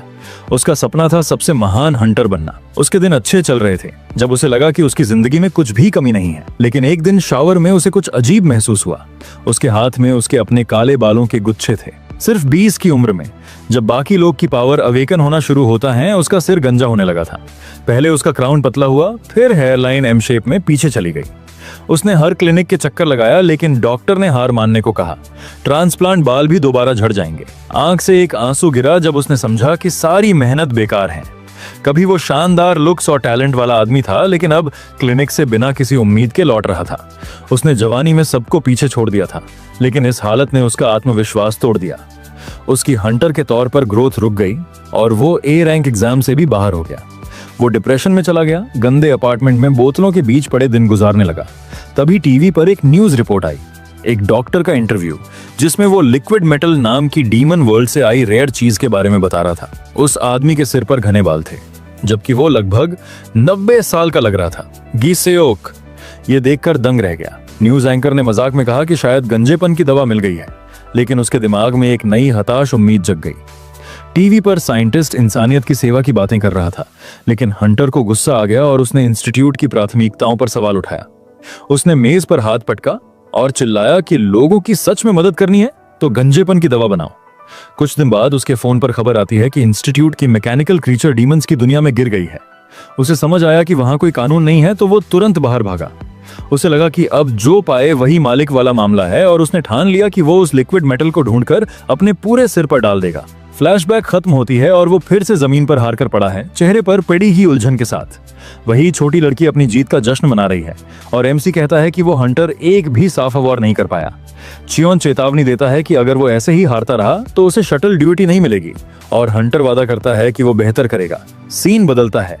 एक नया बना लकड़ी का दराज धीरे से बंद हो रहा है। चूजा उस मजबूत रेडवुड कैबिनेट की तारीफ करता है कि ये बहुत सालों तक चलेगा। दूर से हार चुके हंटर को देखते हुए MC सोचता है कि SEOK में तो बहुत हिम्मत है। उसे अजीब लगता है कि उसका ओपोनेंट लड़की से पूरे दिन पिटने के बाद भी इतना एनर्जेटिक कैसे है। सेओक अपने हाथों में फायरबॉल जुत्सु का यूज करता है। वही MC अंदाजा लगाता है कि शायद उसने विग उतार दी होगी, इसलिए हल्का महसूस कर रहा है। इस अजीब मोटिवेशन से भरा हुआ वो अपने चारों ओर आग फैला लेता है और किम नारी को फिर से मुकाबले की चुनौती देता है। चूजा कहता है कि इसकी फायर बुरी नहीं है, लेकिन MC आगे बात करते हुए कहता है कि किम नारी कोई आम बच्ची नहीं है। नामगी सेओक चिल्लाता हुआ आगे बढ़ता है कि इस बार वो जरूर जीतेगा। लड़की शांति से चैलेंज एक्सेप्ट करती है। वो हवा में उछलता है, अपने शरीर के चारों ओर फायर इकट्ठा करता है और ताकतवर वार के लिए नीचे की ओर आता है। लेकिन जैसे ही उसका हमला लगता है, वो हैरान रह जाता है। उसकी आग एक अजीब चीज ने सोख ली है। वहां से एक सिल्वर जैसा लिक्विड मेटल का जीव उठता है, जिसने उसका वार पूरी तरह बेअसर कर दिया। वो अजीब लिक्विड आकार बदलता है और पलटवार के लिए तैयार हो जाता है। किम नारी जोरदार वार करती है और उसे पीछे उड़ाते हुए दूर एक बड़े पत्थरों के ढेर में पटक देता है। किम नारी जीत के साथ खड़ी होकर उसे धन्यवाद देती है कि उसने उसकी आग से डर खत्म करने में मदद की। गड्ढे में गिरा गीसियोक मुस्कुराता है और सोचता है कि वो शायद B रैंक हंटर की लिमिट तक पहुंच चुका है, लेकिन फिर भी हार नहीं मानता। एनाम गिसेओक उठकर एक और मुकाबले की भीख मांगता है। खड़े होते ही उसे हैरानी होती है कि मेहनत के कारण उसकी नाक से खून निकलने लगा है। MC पूछता है कि वो डीमन रेल में कितने दिन से है, और वो बताता है 9 दिन। MC कहता है कि अब उसे वापस जाना चाहिए क्योंकि उसके लेवल पर यह डीमोनिक एनर्जी खतरनाक हो सकती है और तुम में अपनी रैंक बढ़ाने की क्षमता है और उसे पूरा जोर लगाना चाहिए। ये सुनकर हंटर चौंक जाता है। वो बताता है कि वो पिछले 6 साल से टेस्ट में फेल हो रहा है, लेकिन MC मानता है कि उसमें अब भी सुधार की गुंजाइश है। ये सुनकर हंटर की आंखों में आंसू आ जाते हैं और वो समझ नहीं पाता कि जवाब क्या दे। वो धन्यवाद कहता है और कसम खाता है कि पूरी मेहनत करेगा। MC सोचता है कि वो उसे A रैंक मजदूर बनाएगा। जाते वक्त SEOK पूछता है कि उसे कुछ चाहिए तो नहीं, और लड़की खुशी से रामेन मांग लेती है। हंटर कहता है कि अगली बार मुकाबले के लिए ट्रेनिंग करना और फिर चियोन से अपने खोए हुए विग के बारे में पूछता है। चियोन मना करता है, लेकिन चूजा शक भरी नजर डालता है। हंटर कहता है कि वो अब वापस जाएगा। जैसे ही वो पोर्टल में गायब होता है, चूजा चियोन से पूछता है कि उसे जाने देना ठीक है या नहीं। उसकी बात लड़की समझ नहीं पाती और चुपचाप पोर्टल को बंद होते देखती है। चूजे को डर है कि वो धोखा दे सकता है, तो वो एमसी से राय लेता है क्योंकि वो यादें पढ़ सकता है। वो कहता है कि हंटर सच में स्ट्रांग होना चाहता है और गंजापन असली है और उसे उसकी सच्चाई पसंद है। एमसी सोचता है कि शायद ये बंदा एक अच्छा इन्वेस्टमेंट साबित हो सकता है। लड़की पूछती है कि वो उल्लू की भाषा कैसे समझता है, तो एमसी कहता है, अच्छा मैंने तुम्हें नहीं बताया क्या? असल में हाँ, मैं जीयू की बातें समझ सकता हूँ। गू की एडवाइस पर ही मैंने ये कैबिनेट बनाया है। लड़की कहती है कि घर में थोड़ा अंधेरा है, तो एमसी बिना देर किए वो अपनी ताकत से दीवार में अपने लिए एक परफेक्ट खिड़की काट देता है और बगल में एक और छोटा सा खिड़की बना देता है। लड़की और GUU खिड़की से बाहर झांकते हैं और खुश होते हैं कि घर में उजाला हो गया है।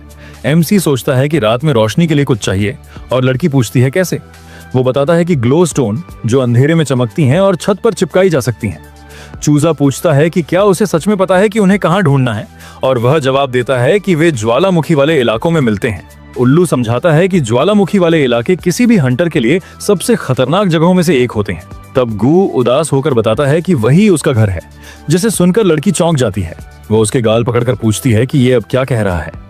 गू एक अजीब सा उदास आवाज निकालता है। लड़की उसे गले लगाकर कहती है कि इसकी आवाज उदास लग रही है। एमसी सोचता है कि वह उम्मीद से ज्यादा समझदार है। वो कहता है कि वह अकेला जाएगा, शायद GUU परेशान है, लेकिन लड़की तुरंत मना कर देती है कि वो पीछे नहीं रहेगी। वह कहती है कि अब उसे आग से डर नहीं लगता और वो उसके साथ जाना चाहती है। ये सुनकर एमसी मुस्कुरा देता है। फिर वो GUU की ओर देखता है, जो कहता है कि वो भी साथ चलेगा, वहां उसका भी कुछ काम है। एमसी मान जाता है कि सब साथ जाएंगे, लेकिन पहले वह उनके लिए गर्मी सहने वाला सामान बनाएगा। इसी बीच मैंड्रागोरा वैली में दो छोटे प्लांट मॉन्स्टर जमीन पर पड़ी विग को लात मारते हैं। फिर सीन बदलकर एक आग से भरी वीरान जमीन पर चला जाता है, जहां पिघले हुए लावा की नदियां बह रही हैं। एक बड़ा सा एक्टिव ज्वालामुखी से धुआं और राख आसमान में उड़ रही है, जो पूरे खतरनाक नजारे पर हावी है। धुएं और आग के बीच से एक परछाई निकलती है, जिसकी आंखें डरावनी चमक रही हैं और चेहरे पर एक चौड़ी स्माइल है।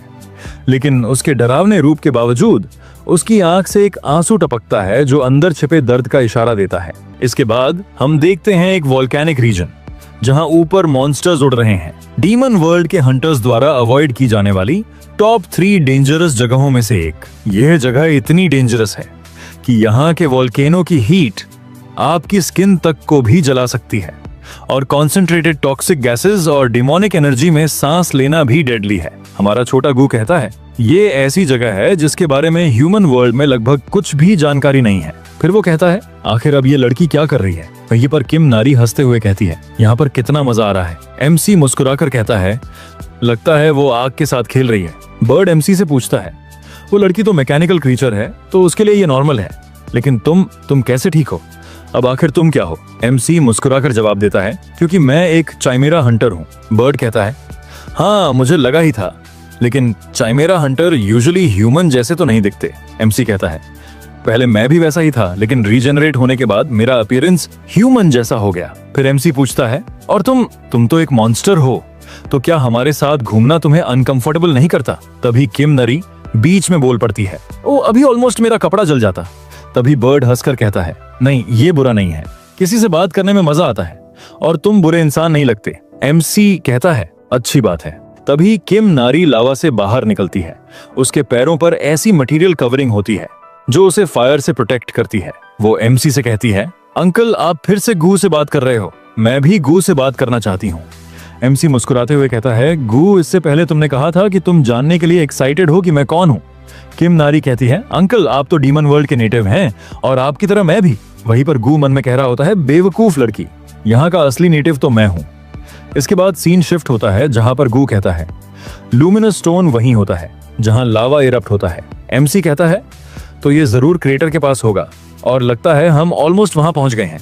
वो लोग समिट तक पहुंचते हैं और किम नारी चिल्लाते हुए खुश हो रही होती है।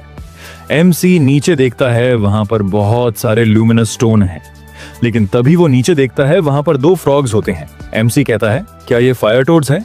और उनमें से एक टोड रो रहा होता है। किम नारी कहती है, अंकल वहां आगे भी एक है। वो फीमेल फायर टोड थी जो डेड पड़ी होती है। एमसी कहता है लगता है फीमेल चलते चलते मर गई और उसके पीठ पर एग्स थे। गू समझाता है फीमेल फायर टोड्स अपने एग्स को बैक पर कैरी करती हैं, लेकिन फीमेल के मरने से एग्स भी मर जाएंगे क्योंकि यहाँ का टेम्परेचर बहुत हाई है और शायद इसीलिए वो टोड उसके मरने पर दुखी है। तभी एमसी कहता है किम नारी यहाँ वेट करो, और फिर वो क्लिफ से कूदकर नीचे चला जाता है। किम नारी चौंक कर पूछती है अंकल आप कहाँ जा रहे हैं? एमसी फ्रॉग के सामने लैंड करता है। फायर टोड गुस्से से देखता है और फायर फेंक देता है, लेकिन एमसी सिर्फ एक उंगली उठाकर फायर रोक देता है। एमसी कहता है वेट यहीं रुक। फिर वो कहता है इसमें नीको कोबरा का पैरालिसिस टॉक्सिन है। एमसी थोड़ा सा टॉक्सिन इंजेक्ट करता है जिससे टोड नींद में चला जाता है। एमसी कहता है मैंने थोड़ी डोज दी है, ये जल्दी जाग जाएगा। फायर टोड्स टॉक्सिन से इम्यून होते हैं। फिर वो कहता है मेरे अंदर 2 फायर टोड सेल्स हैं, एक ऑलरेडी डेड है लेकिन एक को बचा सकते हैं। एमसी फीमेल से वो एग निकालकर मेल में डाल देता है। मैंने इसे टाइट बांध दिया है, अब यह सरवाइव कर लेगा। फायर टोड कुरू कुरू करता है और डेड फीमेल को गुड बाय कहकर एक ऊंचा जंप लगाता है। किम नारी कहती है ओह ये तो उड़ गया। वो किम नारी के पीछे लैंड करता है, एक बार पीछे देखकर, फिर जंप मारता है। किम नारी कहती है लगता है वो हमें थैंक्स बोल रहा है। एमसी कहता है हाँ शायद।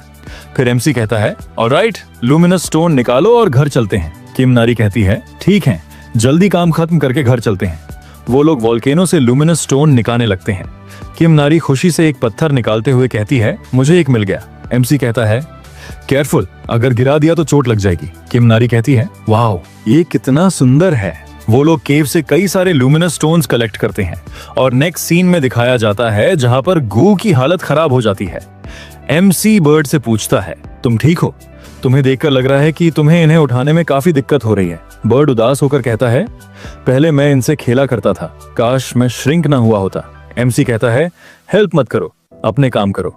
वैसे भी तुमने वो सारे गिफ्ट्स तो तुमने अपने फ्रेंड्स को देने के लिए लाए हैं, राइट? बर्ड गुस्से में कहता है मॉन्स्टर्स का कोई फ्रेंड नहीं होता, मैं उनसे मिलने के लिए नहीं आया हूं, मैं बस उन गिफ्ट्स को उनके लिए पीछे छोड़ जाऊंगा। एमसी हंसते हुए कहता है क्या तुम शर्मा रहे हो?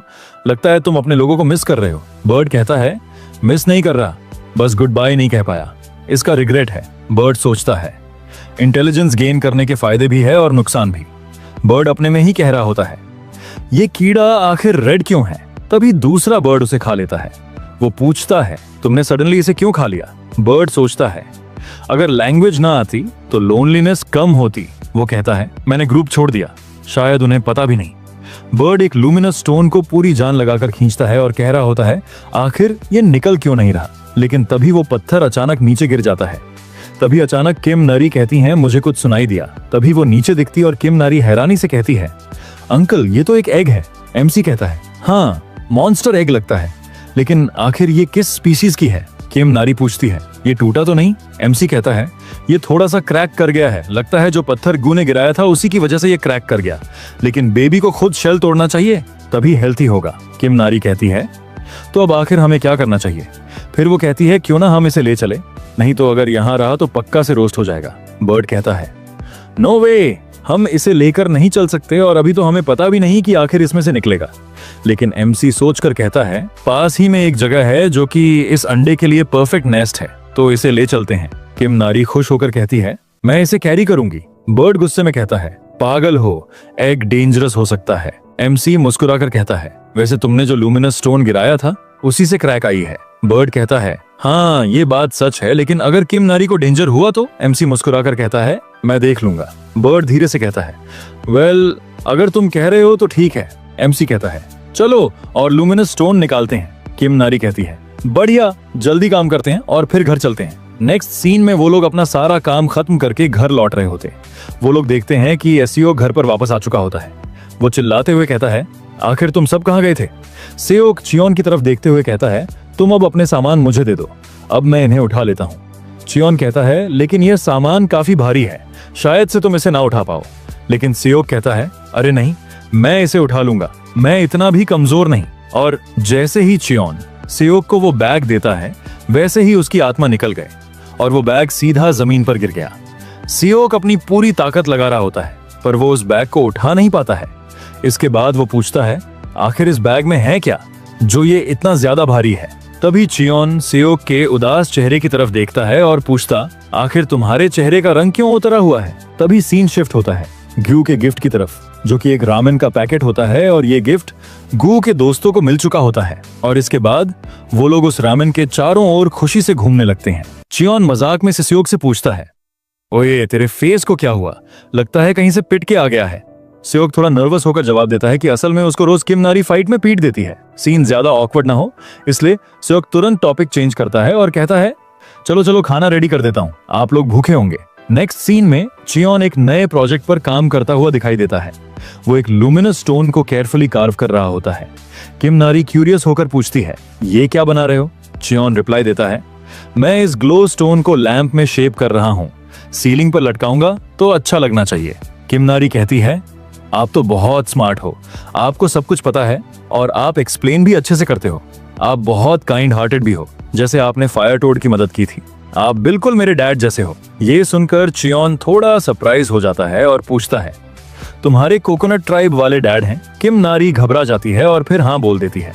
शाम होती है और गू सनलाइट में आराम से रिलैक्स कर रहा होता है। गर्माहट में पिघल जाने जैसी फीलिंग से वो स्ट्रेच करता है और धीरे धीरे नींद में चला जाता है। लेकिन तभी एक शैडो गू के ऊपर पड़ती है। ग्लोइंग रेड आईज अंधेरे में चमक रहे होते हैं। छोटे लीफी क्रीचर्स एक के ऊपर एक खड़े होते हैं और वो गू पर अटैक करते हैं अपना triple snuggle formation ultimate move use करके। लेकिन आउल की गोल बॉडी पर वो सीधा बाउंस हो जाते हैं। धमाका सुनकर आउल उठ जाता है। किम नारी चिल्लाते हुए कहती है, आखिर तुम सब से ये लड़ क्यों रहे हो? चियोन नोटिस करता है, ऐसा लगता है उन मैंड्रागोरा ने गू के टेरिटोरी पर हमला किया है।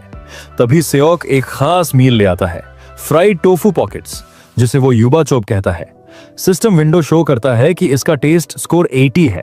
वो तीनों टेबल पर बैठते हैं और सेओक प्राउडली बोलता है, चलिए एंजॉय कीजिए। लेकिन खाना शुरू करने से पहले चियोन फिर से पूछता है, ओए अब बता तेरे फेस को क्या हुआ था? सेओक फिर नर्वस हो जाता है। बाद में जब डिनर खत्म हो जाता है वो फाइनली कन्फेस करता है, मैं हंटर एसोसिएशन गया था अपने प्रमोशन एग्जाम के लिए। वहां ए क्लास हंटर्स ने मुझे टॉन्ट किया कि मैं 7 बार फेल हो चुका हूं। उन्होंने बोला एग्जाम छोड़ दे और बात फाइट तक पहुंच गई। चियोन कामली सुनता है और फिर मजाक में बोलता है, वैसे तू अपना हेड शेव करता है या तू असली में बॉल्ड है? ये सुनकर सेओक गर्म हो जाता है। हेयर लॉस एक कॉम्प्लेक्स मेडिकल मिस्ट्री है, ये सेंसिटिव टॉपिक है मेरे लिए। चियोन फिर पूछता है, एग्जाम कब है? सेओक बोलता है 60 दिन बाद। चियोन डिक्लेयर करता है, ठीक है अब टाइम है स्पेशल ट्रेनिंग का। सब एक्साइटेड होते हैं लेकिन चियोन पहला टास्क देता है, आज से डिशेस तुम्हारी जिम्मेदारी। सेओक शॉक्ड हो जाता है। दूसरा टास्क, ग्लो स्टोन्स को वोल्केनिक ऐश से साफ करो। सेओक डाउट करता है, ये ट्रेनिंग है क्या? चियोन बोलता है, नहीं करना तो बी क्लास बने रहो। फिर चियोन किम नारी के साथ फिशिंग के लिए निकल जाता है। सेओक पहले डिप्रेस्ड होता है लेकिन फिर रियलाइज करता है कि उसका मेंटोर ऐसे ही उसको टेस्ट कर रहा है। फिर वो कहता है, मैं वो इंसान हूं जो 6 बार फेल हुआ लेकिन हर बार उठ खड़ा हुआ। मैं अपनी मेहनत से बी क्लास हंटर बना हूं और अब और आगे जाऊंगा। डिटर्मिनेशन के साथ वो बोरिंग काम करता है और फिर चियोन के पीछे भागता है, मैं भी आ रहा हूं। और वो जाते हुए मन में ही कह रहा होता है, वो एक ऐसा आदमी है जिसके पास सब कुछ है। वो दयालु है, सेक्सी है, कूल है और वो एक बढ़िया इंसान है। दूसरी तरफ फिशिंग सीन में किम नारी चियोन से कंप्लेन करती है कि उसके पास कोई फिश नहीं आ रही, लेकिन सेओक पर सारे फिश अटैक कर रहे होते हैं। वो चिल्लाता है, एक्वाटिक मॉन्स्टर्स मेरी सबसे बड़ी वीकनेस है। इसके बाद चियोन उसको एक ग्लोइंग स्टोन देता है और कहता है, इसे पकड़ो। जैसे ही वो उसे टच करता है उसमें से डार्क डिमोनिक एनर्जी निकल रही होती है। उसका आर्म वीक हो जाता है। चियोन एक्सप्लेन करता है, ये रॉ डिमोनिक एनर्जी है, तुम्हें अपने रिफाइंड मना से इसे बाहर निकालना होगा। वो उसके चेस्ट की तरफ हाथ पॉइंट करता है और उसके अंदर के मना पाथवेज ओपन करता है। एक ग्लोइंग डायग्राम दिखाया जाता है जिसमें उसके एनर्जी फ्लोज दिख रहे होते हैं। सेओक फोकस करता है और उसके हाथ ग्लो करते हैं। फिर वो हैवी ग्लो स्टोन लिफ्ट करने की कोशिश करता है और फाइनली सक्सेसफुली उठा लेता है। चियोन कहता है, अब से तुम डिशेस पॉलिश करते रहोगे। सेओक प्राउडली बोलता है, मैं वो इंसान हूं जो कुछ भी पॉलिश करके परफेक्ट शाइन दे सकता है। इसके बाद हमें नाइट टाइम का सीन दिखाया जाता है। घर में सब सो रहे होते हैं। ग्लोस्टोन लैंप एक सॉफ्ट रोशनी दे रहा होता है, लेकिन गू जाग रहा होता है क्योंकि उसने पहले से ही ज्यादा सो लिया था। उसको एक हल्की सी आहट फील होती है। ड्रॉअर से वो देखता है कि किम नारी चुपके से उठकर डोर की तरफ जा रही होती है। गू सोचता है, आखिर ये बच्ची इतनी रात में कहाँ जा रही है? सीन शिफ्ट होता है। असल में किम नारी तालाब पर गई थी अपने कपड़े धोने। पानी में उतरकर उसने उन्हें साफ किया और बुदबुदाई कि ये वही कपड़े हैं जो अंकल ने उसे दिया था। उसने खुद को समझाया कि धोने के बाद सब ठीक हो जाएगा। पीछे से चियोन और गू चुपके से उसे देख रहे होते हैं। चियोन ने सोचा कि वो रात में कपड़े क्यों साफ कर रही है। गू ने फुसफुसाकर डांटा कि वो लड़की है और उसके पास एक्स्ट्रा कपड़े चेंज करने को भी नहीं है। चियोन ने मन ही मन माना कि उसके लिए तो फर्क नहीं पड़ता कि वो क्या पहनता है। जब किम नारी ने आखिरकार दाग हटा दिया तो वो खुशी से चिल्लाई। चियोन ने सोचा कि वो बस एक बच्ची है और शायद उसने उसकी तरफ ज्यादा ध्यान नहीं दिया। नारी ने खुश होकर कहा कि कपड़े साफ हो गए और परफेक्ट हैं। तभी उसने देखा कि चियोन और गू उसकी तरफ आ रहे हैं। चियोन कैजुअली बोला कि रात की हवा कितनी अच्छी लग रही है। हैरान किम नारी ने पूछा कि वो यहाँ क्यों है। चियोन ने समझाया कि वो बस गू के साथ वॉक कर रहा था और पूछा कि क्या वो भी वॉक के लिए निकली है। किम नारी घबराते हुए कहती है, हाँ मैं भी इसीलिए निकली हूँ। फिर चियोन ने उससे कहा कि थोड़ी देर रुकना। उसने छोटी सी रस्सी से 2 फ्लावर्स उसके कमर पर बांध दिए और कहा कि ये क्यूट लग रहा है। किम नारी खुश होकर बोली, हाँ ये अच्छा लग रहा है, बिल्कुल तुम्हारे जैसा। चियोन ने बताया कि ये फोर्साइथिया फ्लावर है, उसका फेवरेट। अचानक किम नारी झाड़ियों से आवाज सुनकर डर गई और चीख पड़ी। ये क्या है? चियोन ने कामली कहा कि ये तो बस ग्रास हॉपर है, एक हार्मलेस बी क्लास मॉन्स्टर, और उसे डरने की जरूरत नहीं है। नारी ने माना कि उसे डर लगा था। इसके बाद जैसे कोई पिता अपनी बेटी का हाथ पकड़कर संभालता है, ठीक वैसे ही चियोन ने किम नारी का हाथ धीरे से थाम लिया और साथ में घर की तरफ चल पड़े। रास्ते में उसने पूछा कि उसे कुछ चाहिए क्या, जैसे कपड़े या जूते। किम नारी ने याद दिलाया कि वो पहले ही उसे दे चुका है और उसे वो बहुत पसंद है। चियोन ने उसका जवाब मान लिया, लेकिन मन ही मन सोचता रहा। सीन बदलता है डिस्ट्रिक्ट 13 की स्लम्स के पास। चियोन एक गेट से बाहर आता है सियोक के कपड़े पहनकर। वो अजीब लग रहा था क्योंकि उसका शरीर बड़ा था और वो नंगे पांव चल रहा था। लोग उसे घूर रहे थे लेकिन उसे परवाह नहीं थी। उसके ख्याल फिर से किम नारी की तरफ गए। उसने कहा था कि वो कपड़े ठीक हैं, लेकिन उसे पता था कि उसे सिर्फ एक ही कपड़ा पहनाना सही नहीं है जो कि उसे फिट भी ना हो। गू भी उसे बार बार इस बारे में ताना मार रहा था। चियोन ने सोचा कि अच्छा होता अगर वो किम नारी को साथ लाता और वो खुद कपड़े चुन लेती, लेकिन ह्यूमन वर्ल्ड उसके लिए अभी भी डरावना था, उसके ट्रॉमा की वजह से। वो सोच रहा था कि उसने एक प्रेशियस गेट स्टोन सिर्फ एक बच्चे के कपड़ों के लिए क्यों खर्च कर दिया। तभी एक रेड हेयर्ड लड़का पीछे से उसकी शर्ट खींचता है और पूछता है कि क्या वो क्लोथिंग स्टोर ढूंढ रहा है। लड़के ने 10,000 सर्विस फी मांगी उसे गाइड करने के लिए और कहा कि उसे सस्ता और अच्छा स्टोर पता है। चियोन ने हिचकिचाया तो लड़के ने कहा कि पेमेंट बाद में कर देना। चियोन ने कहा कि उसके पास फुटकर नहीं है। लड़के ने सोचा कि शायद डीमन रेल्म में इसे ठग लिया गया है। वो रुकी जैसा लग रहा था जिसके पास 10,000 भी नहीं, लेकिन उसने कहा कि चलो छोड़ो, मैं तुम्हें गाइड कर देता हूँ क्योंकि तुम मुझे ठीक आदमी लग रहे हो। लड़के ने अपना नाम बोंगसू बताया और चियोन ने भी अपना नाम बताया। बोंगसू ने कहा, मैं तुम्हें ह्युंग ही बुलाऊंगा। रास्ते में चियोन ने पेट्रोल कार्स देखी और सोचा कि स्लम्स अब पहले से सेफ लग रही हैं। बोंगसू ने गेस किया कि शायद चियोन हाल ही में अवेकेंड हुआ है। उसने कहा, लगता है किसी ने तुम्हारा इक्विपमेंट चोरी कर लिया, इसीलिए तुम यहाँ बाहर बिना किसी इक्विपमेंट के आए हो, लेकिन ज्यादा चिंता मत करो, शुरुआत में ऐसा सबके साथ होता है। चियोन कहता है, तुम्हारी एज के हिसाब से तुम्हें ज्यादा जानकारी है। बोंगसू चिल्लाते हुए कहता है, मैं कोई बच्चा नहीं हूँ, वो तो मुझे खाने को कम मिलता है इसलिए मेरी बॉडी छोटी है, और तुम्हारी इंफॉर्मेशन के लिए बता दूं कि मेरी एज 17 है। तभी चियोन की नजर दूसरी तरफ पड़ती है जहां पर कुछ लोग एक कमजोर आदमी को परेशान कर रहे होते हैं। बोंगसू कहता है, इन सब लोगों पर ज्यादा ध्यान मत दो, ये स्लम है जो डेंजर के लिए जानी जाती है। ये जो गैंग है वो असल में डिस्ट्रिक्ट 11 की है, जिन्होंने हाल ही में अपना टेरिटरी एक्सपैंड किया है और इनके गैंग का नाम है स्पेस गैंग। इन लोगों को तो पुलिस भी कुछ नहीं करती, तो यहाँ हमारी क्या औकात है। इसलिए मैं तुमसे यही बोलूंगा कि तुम इन सब पे ज्यादा ध्यान मत दो। इसके बाद उन्हें एक क्लोथिंग स्टोर दिखाया जाता है। अंदर एक औरत बैठी थी जो सोच रही थी कि वो स्लम्स में ऐसा बिजनेस करके पागल हो गई है, उसे ऐसी जगह पर इस टाइप की स्टोर खोलनी ही नहीं चाहिए थी। तभी बोंगसू चियोन को लेकर शॉप में आता है। वो उस लड़की को पार का जुम्मा कहकर बुलाता है, जिस पर वो भड़क गई और बोली कि उसे नूना बुलाओ क्योंकि उसकी अभी शादी भी नहीं हुई। चियोन मन में कह रहा होता है, ये मेरा पहली बार है जब मैं किसी क्लोथिंग स्टोर में कपड़े खरीदने आया हूँ।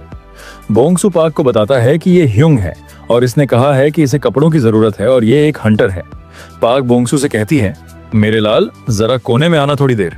बोंगसू कहता है, आखिर अब क्या कर दिया मैंने। इसके बाद वो बोंगसू के गाल खींचते हुए कहती है, आखिर तू कब तक गरीब हंटर्स को मेरी दुकान पर लाता रहेगा, तुझे पता भी है कि मुझे कितने सारे उधारी चुकाने हैं। बोंगसू कहता है, अब आखिर मुझे कैसे पता होगा कि उसके पास पैसे हैं या नहीं। पार्क कहती है, तुझे उसकी शक्ल देख के क्या लग रहा, उसके पास पैसे भी होंगे? बोंगसू कहता है, पर वो तो हैंडसम है। इसके अलावा तुम ही वो थी जिसने मुझे हंटर्स को लाने को कहा क्योंकि वो तुम्हारे छोटे भाई की याद दिलाते हैं। पार्क कहती है, ऐसा तो बस 1-2 बार ही हुआ है। अगर मैं तुम जैसे बच्चों की मदद करती रही तो मैं बेघर ही हो जाऊंगी। बोंगसू कहता है, मैंने थोड़ी ना बोला था कि तुम मेरी मदद करो। पार्क गुस्से में कहती है, अगर ऐसा है तो यहाँ से निकल जाओ। चियोन चुपचाप कपड़े देखने लगा और फिर चेक देकर बोला कि वो ये सब खरीदना चाहता है। बोंगसू और पार्क की नजर पैसों पर गई। 10 मिलियन डो। बस वो लोग शॉक्ड रह गए। बोंगसू और पार्क दोनों का बिहेवियर बदल गया और वो उसे गेस्ट ऑफ ऑनर की तरह ट्रीट करने लगे। ऐसा चेंज देखकर तो चियोन भी शॉक हो गया और मन में बोला, ये क्या बकचोदी है बे। खैर, इसके बाद पार्क पूछती है कि उसे किस तरह के कपड़े चाहिए। चियोन बताता है कि उसे प्री एजेड स्कूल लड़की के लिए कपड़े चाहिए। इसके बाद पार्क ने उसे बच्चों के कपड़े दिखाए और चियोन ने सब खरीद लिए, और से भी ज्यादा कर। उसने डिलीवरी से मना किया और खुद बैग उठा लिए। फिर उसने बोंगसू को 2 शर्ट्स और पैसे दिए और कहा कि उसे एक और फेवर चाहिए। बोंगसू उसे एक सेफ जगह ले गया, पुलिस स्टेशन के पास। वो बताता है कि यह जगह साफ और सेफ है और यहाँ का मालिक भी अच्छा है।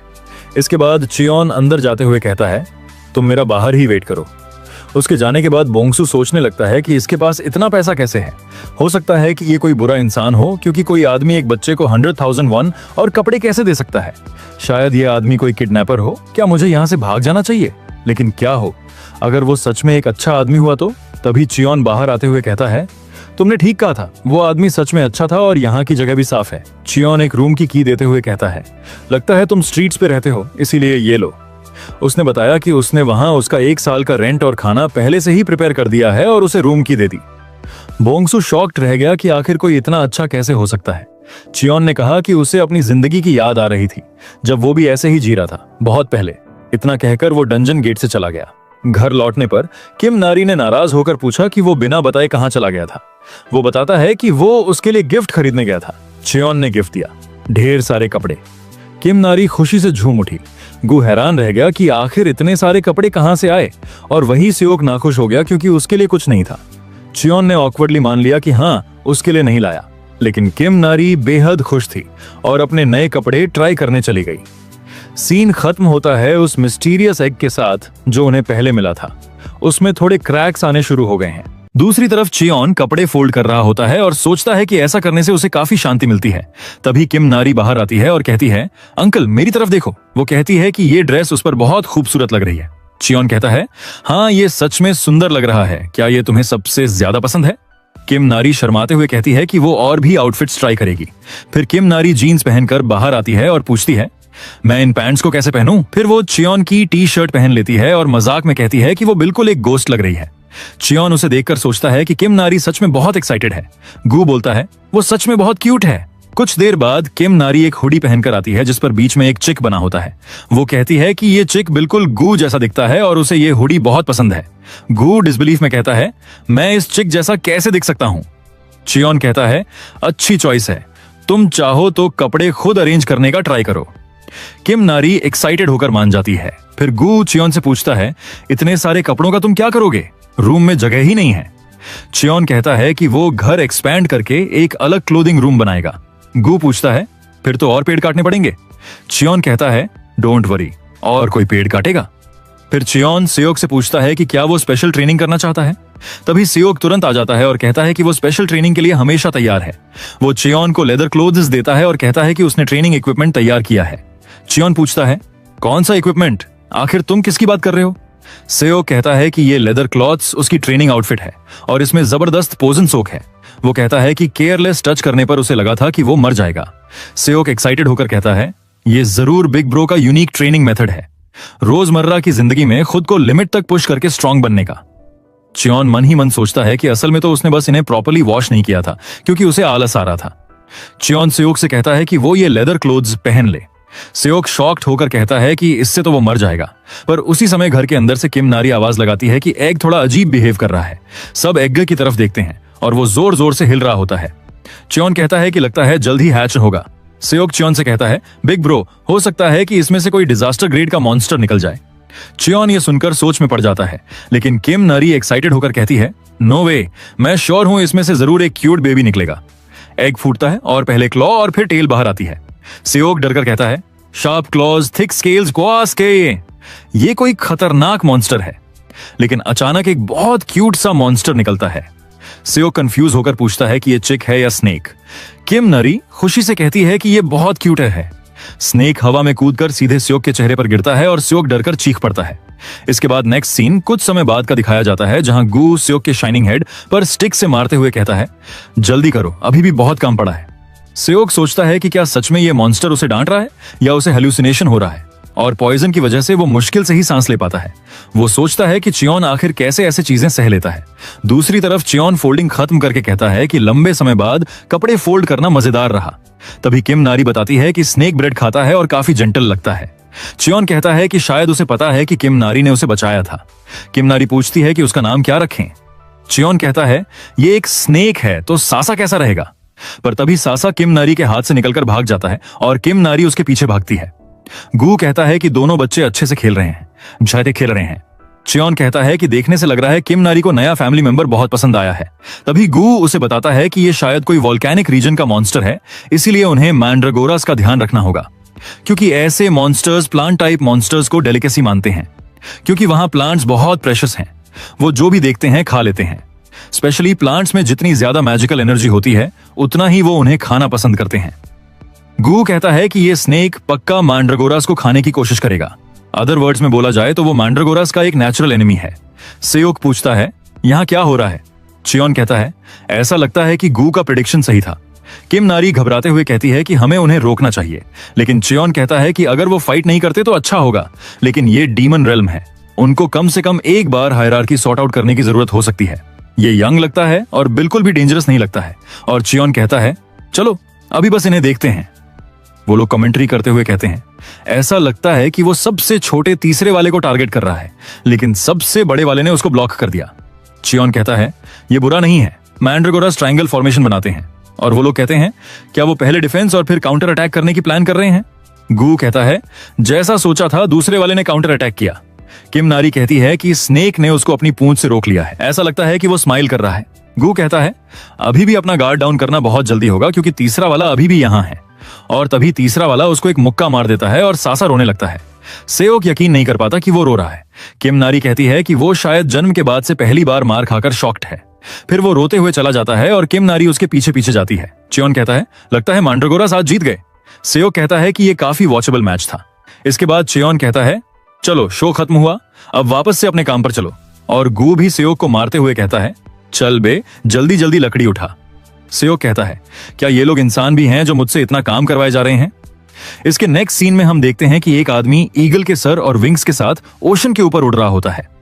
तो वीडियो में आगे बढ़ने से पहले मैं आप लोगों से कहना चाहता हूं कि मैंने कमेंट में एक लिंक दिया है जहां पे आप क्लिक करके मुझे सपोर्ट कर सकते हैं, वो भी बिल्कुल फ्री में, क्योंकि कुछ लोग कह रहे थे कि आप लोग पैसे नहीं दे सकते, एंड मुझे पता है कि आप लोगों में से काफी सारे लोग कम एज वाले हैं। तो आप लोग लिंक पे क्लिक करके और टास्क कंप्लीट करके मुझे सपोर्ट कर सकते हैं, एंड ज्यादा टाइम भी नहीं लगेगा। तो चलो अब वीडियो में आगे बढ़ते हैं। इसके बाद सीन शिफ्ट होता है हमारे सीक की तरफ, जो कि पसीने में तरबतर है और दिन रात मेहनत करके एक वुडन हाउस बना रहा है, जो टास्क उसे चून ने दिया था।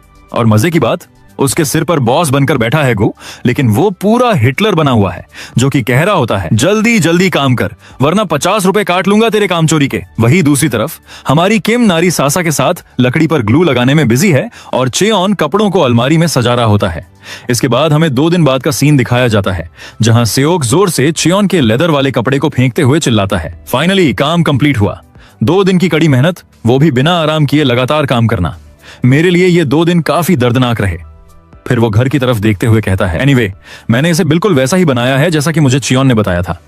तभी वहां पर चियोन आता है और सियोक की मेहनत देखकर इंप्रेस्ड होता है और कहता है जैसा मैंने सोचा था तुमने तो उससे भी ज्यादा अच्छा घर बना दिया। और ये सुनकर तो सियोक भी हैरान होता है और मन में कहता है क्या सच में मैंने अच्छा घर बनाया है। तभी किम नारी वहां दौड़ते हुए आती है और कहती है ड्रेसिंग रूम से फ्लावर्स की खुशबू आ रही है, और वो तीनों इस खुशबू का मजा लेने लगते हैं। सियोक मन में कह रहा होता है क्या ये लैवेंडर सेंट है, ये कितना कामिंग है, अगर अपनी आईज को बंद कर लूं तो ये और भी ज्यादा कामिंग लगता है। तभी किम नारी चियोन से पूछती है आखिर ये रूम फ्लावर की तरह क्यों स्मेल कर रहा है। चियोन बताता है क्योंकि गू ने स्पेशली इन एरोमेटिक वुड्स को पिक किया था।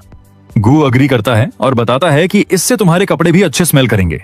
तभी किम नारी कहती है लगता है ये स्मेल मैंड्रागोरा प्लांट्स और सासा को भी पसंद आई है। जैसे ही सियोक को पता चलता है कि येलो वाले क्रीचर का नाम सासा है तो वो कहता है क्या तुमने इसका नाम सासा रखा है। और किम नारी बताती है कि ये तो अंकल का ही आइडिया था। चियोन ने कहा, वेल, अगर तुम्हारे पास कोई अच्छा नाम है तो हम लोग उसका नाम चेंज कर देंगे। ये सुनते ही सेओक कहता है, स्नेक चिक नाम कैसा रहेगा, क्योंकि उसकी बॉडी स्नेक और चिक का मिक्सचर है। फिर किम नारी एक प्यारा सा नाम सजेस्ट करती है, पियाकी, लेकिन वो कहता है ये तो बिल्कुल गू जैसा नाम है। इसके बाद चियोन गू से उसका असली नाम पूछता है। गू पूरे स्वैग में पंख फैलाकर बोलता है, मेरा नाम है रॉकी माउंटेन हुफ, जो कि मेरी ग्रेटनेस दिखाता है। चियोन मन में उससे कहता है, बेटे, औकात में अपनी ग्रेटनेस कहीं और दिखाना। इसके बाद कंक्लूजन ये निकलता है कि इसका नाम सासा ही रहेगा। इसके बाद गू चियोन से पूछता है, आखिर अब घर को बड़ा करने के बाद तुम्हारा नेक्स्ट प्लान क्या है? चियोन कहता है, जब मैं ह्यूमन वर्ल्ड को विजिट कर रहा था तभी मैंने एक चीज सोची थी। तभी वो अपने मन में कहता है, पहले मैं इस वर्ल्ड में अकेला था, इसलिए मुझे इन सब चीजों के बारे में सोचने की कोई जरूरत नहीं थी, पर अब सब कुछ पहले से अलग है। इसके बाद वो उन लोगों से कहता है, मैं सोच रहा था अगर हम लोग घर के चारों तरफ एक मजबूत फेंस बना दें तो फिर भले ही हम लोग थोड़ी देर के लिए घर से दूर चले जाएं, तब भी कोई बीइंग यूं ही अंदर घुस नहीं पाएगा। ये सुनकर सेओक घर की तरफ देखते हुए कहता है, मुझे नहीं लगता है कि इस घर के आसपास आने की कोई हिम्मत भी करेगा। तभी चियोन कहता है, लेकिन एस रैंक मॉन्स्टर्स और हंटर्स कुछ ना कुछ ढूंढते हुए यहां आ सकते हैं, इसलिए फेंस बनाना बहुत जरूरी है। फिर गू चियोन से कहता है, अगर हमें मजबूत फेंस बनाना है तो हमें इसे ऐसे मटेरियल्स की मदद से बनाना होगा जिसके पास डेंस मैजिक एनर्जी हो और वो मजबूत भी हो, और वो सिर्फ कोस्टल रीजन में ही मिलते हैं। मैंने सुना है कि कोई चीज है जो कि ब्लैक जेड स्टोन से भी ज्यादा हार्ड है, और वो येलो ग्लोइंग क्वार्ट्ज है, और जहां तक मुझे इमेज देखकर लग रहा है शायद से ये ओशन के अंदर मिलने वाला है। और वो आइडिया देता है कि अगर वो लोग इस मटेरियल से फेंस बनाते हैं और उसके बॉटम में ल्यूमिनस स्टोन अटैच कर देंगे तो ये और भी ज्यादा अच्छा लगेगा। ये सुनकर चियोन इमेजिन करने लग जाता है और मन में कहता है, इससे तो रात में काफी अच्छा कैंपिंग एटमॉस्फेयर हो जाएगा। और फिर वो डिसाइड करता है और उन तीनों से कहता है, ठीक है, तो अब मेरा नेक्स्ट प्लान है कोस्टल रीजन में जाने का। ये सुनते ही किम नारी एक्साइटेड हो जाती है, लेकिन सेओक शॉक्ड हो जाता है और वो हकलाते हुए बोलता है, क्या कोस्टल रीजन? और डर के मारे उसकी नाक से खून तक निकल आता है। असल में वो जगह उसके लिए एक नाइटमेयर से कम नहीं है, क्योंकि पानी और डिमोनिक एनर्जी ये दोनों उसकी कमजोरियां उसे हैं। लेकिन तभी उसको एक आइडिया आता है और वो नाटक करते हुए चियोन से कहता है, बिग ब्रो, मुझे लगता है कि अब मुझे वापस ह्यूमन वर्ल्ड जाना होगा और अपना डिमोनिक एनर्जी रिमूव करना होगा। ये शेम की बात है कि मैं आपके साथ नहीं जा सकता हूं। ये सुनकर चियोन कहता है, ठीक है, तुम जा सकते हो, लेकिन अगर हम लोगों को आने में देर हो तो मंड्रागोरास का अच्छे से ख्याल रखना। सेओक हां कर देता है और कहता है, बिग ब्रो, भले ही आप स्ट्रांग हो लेकिन आप कोस्टल रीजन में केयरफुल रहना। चियोन कहता है, क्यों, आखिर वहां पर ऐसा क्या है? फिर वो बताता है कि वो एक डेंजरस जगह है और वहां पर तो ए रैंक के नीचे के हंटर जाने की हिम्मत भी नहीं करते, और मुख्य बात यह है कि उस इलाके पर 2 डिजास्टर लेवल मॉन्स्टर्स का रूल है, और वो दोनों ही चाइमेरा हंटर्स हैं जो कि काफी समय पहले रिसर्च फैसिलिटी से भाग गए थे, और उनका सिर्फ सिर ही बर्ड जैसा है, बाकी बॉडी ह्यूमन जैसी है। इसके बाद सीन कट होता है बर्डमैन की तरफ, जहां पर हंटर्स की एक टीम उस चमेरा को पकड़ने के लिए आए होते हैं। उनमें से एक आदमी बोलता है, चमेरा बाहर आ गया है, जल्दी से ट्रैकर प्रिपेयर करो। ये सुनते ही एक बंदा जल्दी से ट्रैकर प्रिपेयर करता है और बर्डमैन जैसे चमेरा की तरफ एम करके उस डिवाइस को फेंक देता है। एक पल के लिए लगता है मॉन्स्टर खत्म हो गया, लेकिन अगले ही पल वो पूरी स्पीड से उस चीज को डॉज करते हुए वहां से भागने लगता है। उसको भागता हुआ देख वो लोग कहते हैं, क्या वो हमसे बचकर भाग रहा है? क्या सच में ये कोई डिजास्टर लेवल मॉन्स्टर है? मुझे लगता है कि जितने भी रूमर्स इन मॉन्स्टर्स के बारे में थे वो सब झूठ थे। और एक येलो हेयर वाला हंटर कहता है, क्या अब हमें उसका पीछा करना चाहिए? ये सुनकर उनका लीडर कहता है, अभी उस चाइमेरा का पीछा करने की कोई जरूरत नहीं है, वैसे भी जो ट्रैकर है वो उसे हिट कर गया था, और तो और यहाँ पर 2 चिमरे हैं, इसलिए हमें वेट करना चाहिए जब तक वो अपने शेल्टर में छुप नहीं जाते। तभी वो येलो हेयर हंटर फिर से कहता है, लेकिन अब तो लगभग 60 साल हो गए हैं, क्या अब तक उन्हें मर नहीं जाना चाहिए था? या फिर वो पूरी तरह से मॉन्स्टर बन गए हों, लेकिन अभी तक उनके शरीर ह्यूमन जैसे क्यों हैं? ये सुनकर लीडर कहता है, हम लोगों को उन्हें एक तरह का फेल्ड प्रोडक्ट मानना चाहिए। भले ही कोई कुछ भी कहे कि चमेरा हंटर्स का प्रोडक्शन ह्यूमैनिटी की सबसे बड़ी अचीवमेंट है, लेकिन हम लोग ऐसे फेल्ड प्रोडक्ट्स को उस अचीवमेंट को टार्निश नहीं करने दे सकते, और आज हम लोग इन फेलियर्स को इरेज कर देंगे। तभी एक बंदा जो स्काउट का काम कर रहा होता है वो कुछ देखकर घबराते हुए टीम लीडर को बुलाता है और कहता है, वो चाइमेरा हमसे दूर नहीं भाग रहा, बल्कि वो हम लोगों की तरफ ही आ रहा है। ये सुनते ही टीम लीडर की फट जाती है और वो चिल्लाते हुए कहता है, जल्दी से डिफेंस बैरियर लगाओ। और उन लोगों ने जल्दी से बैरियर एक्टिवेट कर लिया और बर्डमैन वाला चाइमेरा फुल स्पीड से टोजी वाली एंट्री मारता है और उनके बैरियर को सिर्फ एक ही ब्लो में तोड़ देता है। इसके बाद अब वो बैरियर को तोड़ने के बाद उन लोगों पर अपने पंजे से एक जानलेवा अटैक कर देता है और उसको इस तरह अटैक करता देख वो टीम लीडर घबरा जाता है। साफ साफ बोले तो उसकी फटके चार हो जाती है और वो चिल्लाते हुए कहता है, आखिर तुम लोग क्या कर रहे हो, जल्दी से इस अटैक को ब्लॉक करो। लेकिन इससे पहले कि वो चाइमेरा अटैक कर पाता, वहां पर किम नारी आ जाती है जो कि उसके अटैक को रोक देती है और चिल्लाते हुए कहती है, कमजोरों को बुली करना बंद करो। और वो अटैक की पावर देखकर तुरंत समझ जाते हैं कि ये लड़की असल में एक चाइमेरा है और वो कूदकर किम नारी से दूर हो जाता है। किम नारी गुस्से में कहती है, स्पैरो अंकल वीक लोगों को बुली कर रहे हैं। चियोन कहता है, मुझे लगता है कि जैसा दिख रहा है ये उसका ठीक उल्टा है। तभी हंटर्स की टीम का एक बंदा टीम लीडर को ट्रैकर दिखाते हुए कहता है, टीम लीडर, मुझे लगता है कि पास में मैकेनिकल चिमेरा भी है। टीम लीडर घबराते हुए कहता है, तुम अचानक किस चीज के बारे में बात कर रहे हो? वो बताता है, कमीशन फी बहुत अच्छा था इसलिए मैं एक ट्रैकर डिवाइस ले आया। ये सुनकर चियोन किम नारी के सिर को थपथपाते हुए मन में कहता है, किम नारी के ऊपर अभी तक ट्रैकिंग डिवाइस लगा हुआ है पर अब ये काफी ज्यादा इरिटेटिंग हो गया है। और वो उसी चिमेरा की तरफ देखते हुए कहता है, मुझे लगता है मैं इस आदमी से फिर मिल रहा हूं। इसके बाद चियोन जोर से चिल्लाते हुए कहता है, बर्ड हेड, क्या मैं तुम्हें याद आया? हम दोनों रूममेट्स थे, तुम्हारा नंबर क्या था? और ये सुनकर वो हैरान हो जाता है।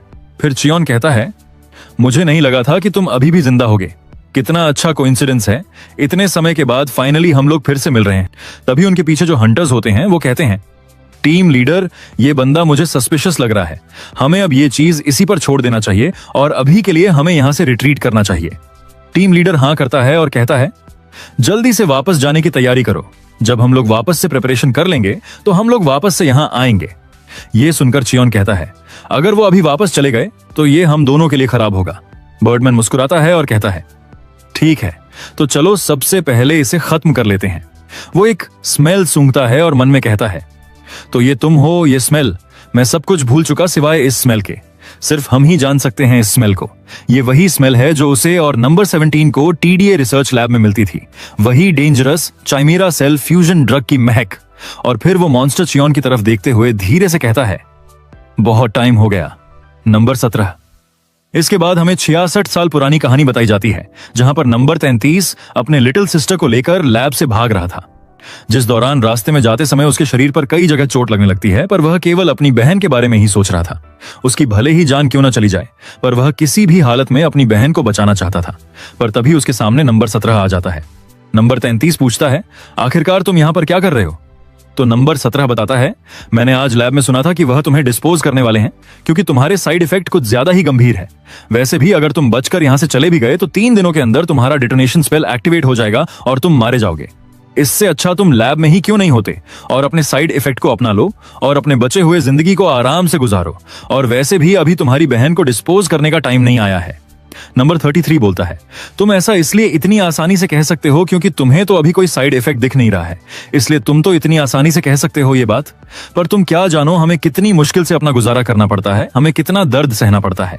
एक एक पल हमारे लिए कितना ज्यादा दर्दनाक और पीड़ाजनक था।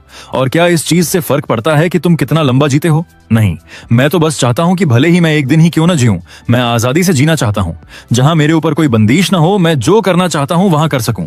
और इसी के साथ वह नंबर 33 से लड़ने के लिए तैयार हो गया।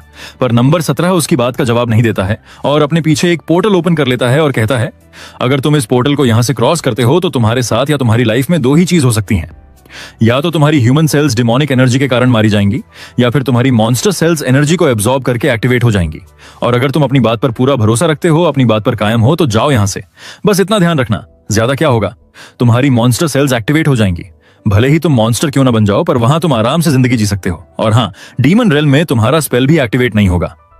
नंबर 33 पूछता है, क्या ऐसा कोई तरीका है जहां पर हम उस रेल में भी ह्यूमन फॉर्म में रह सके? नंबर 17 कहता है, हाँ, थियोरेटिकल ऐसा हो सकता है, अगर तुम अपनी माना को बढ़ा लो और अपने माना से अपनी बॉडी और मन को डिमोनिक एनर्जी से बचा सको। उस पोर्टल को ओपन होते हुए 2 गार्ड्स ने भी देख लिया था। नंबर 33 कहता है, मैं नहीं जानता तुम हमारी मदद क्यों कर रहे हो, पर मैं यहां से जा रहा हूं। पर तुम क्या जानते हो, हम दोनों 4 साल से रूममेट हैं, फिर भी हम दोनों एक दूसरे का नाम नहीं जानते। मेरा नाम यूबियोम है और तुम्हारा नाम? नंबर 17 कहता है, मेरा नाम है चियोन दोवून। इसी के साथ सीन प्रेजेंट में शिफ्ट होता है। एमसी दोबारा पूछता है, मेरा नाम क्या है? सोल्जर बताते हैं, हमें नहीं पता। एमसी, मैं यहां किस लिए आया था? सोल्जर कहते हैं, हमें नहीं पता। इसके बाद वह उन्हें पोर्टल के द्वारा दोबारा ह्यूमन वर्ल्ड में पहुंचा देता है, ये बोलते हुए यहां जो भी हुआ उन सबको भूल जाना। नंबर 33 सोचता है कि इसके पास ओब्लिवियन फ्लावर की भी पावर है। एमसी बताता है, हाँ मेरे पास ओब्लिवियन फ्लावर की भी पावर है। इसके कारण मैं अभी जो 3 घंटे पहले हुआ या फिर 3 घंटे बाद होगा उन सबको भूल चुका हूं। नंबर 33 तुम्हारे ऊपर कोई साइड इफेक्ट नहीं हुआ था, इसलिए क्या उन लोगों ने सभी रिसोर्सेज का तुम पर यूज किया?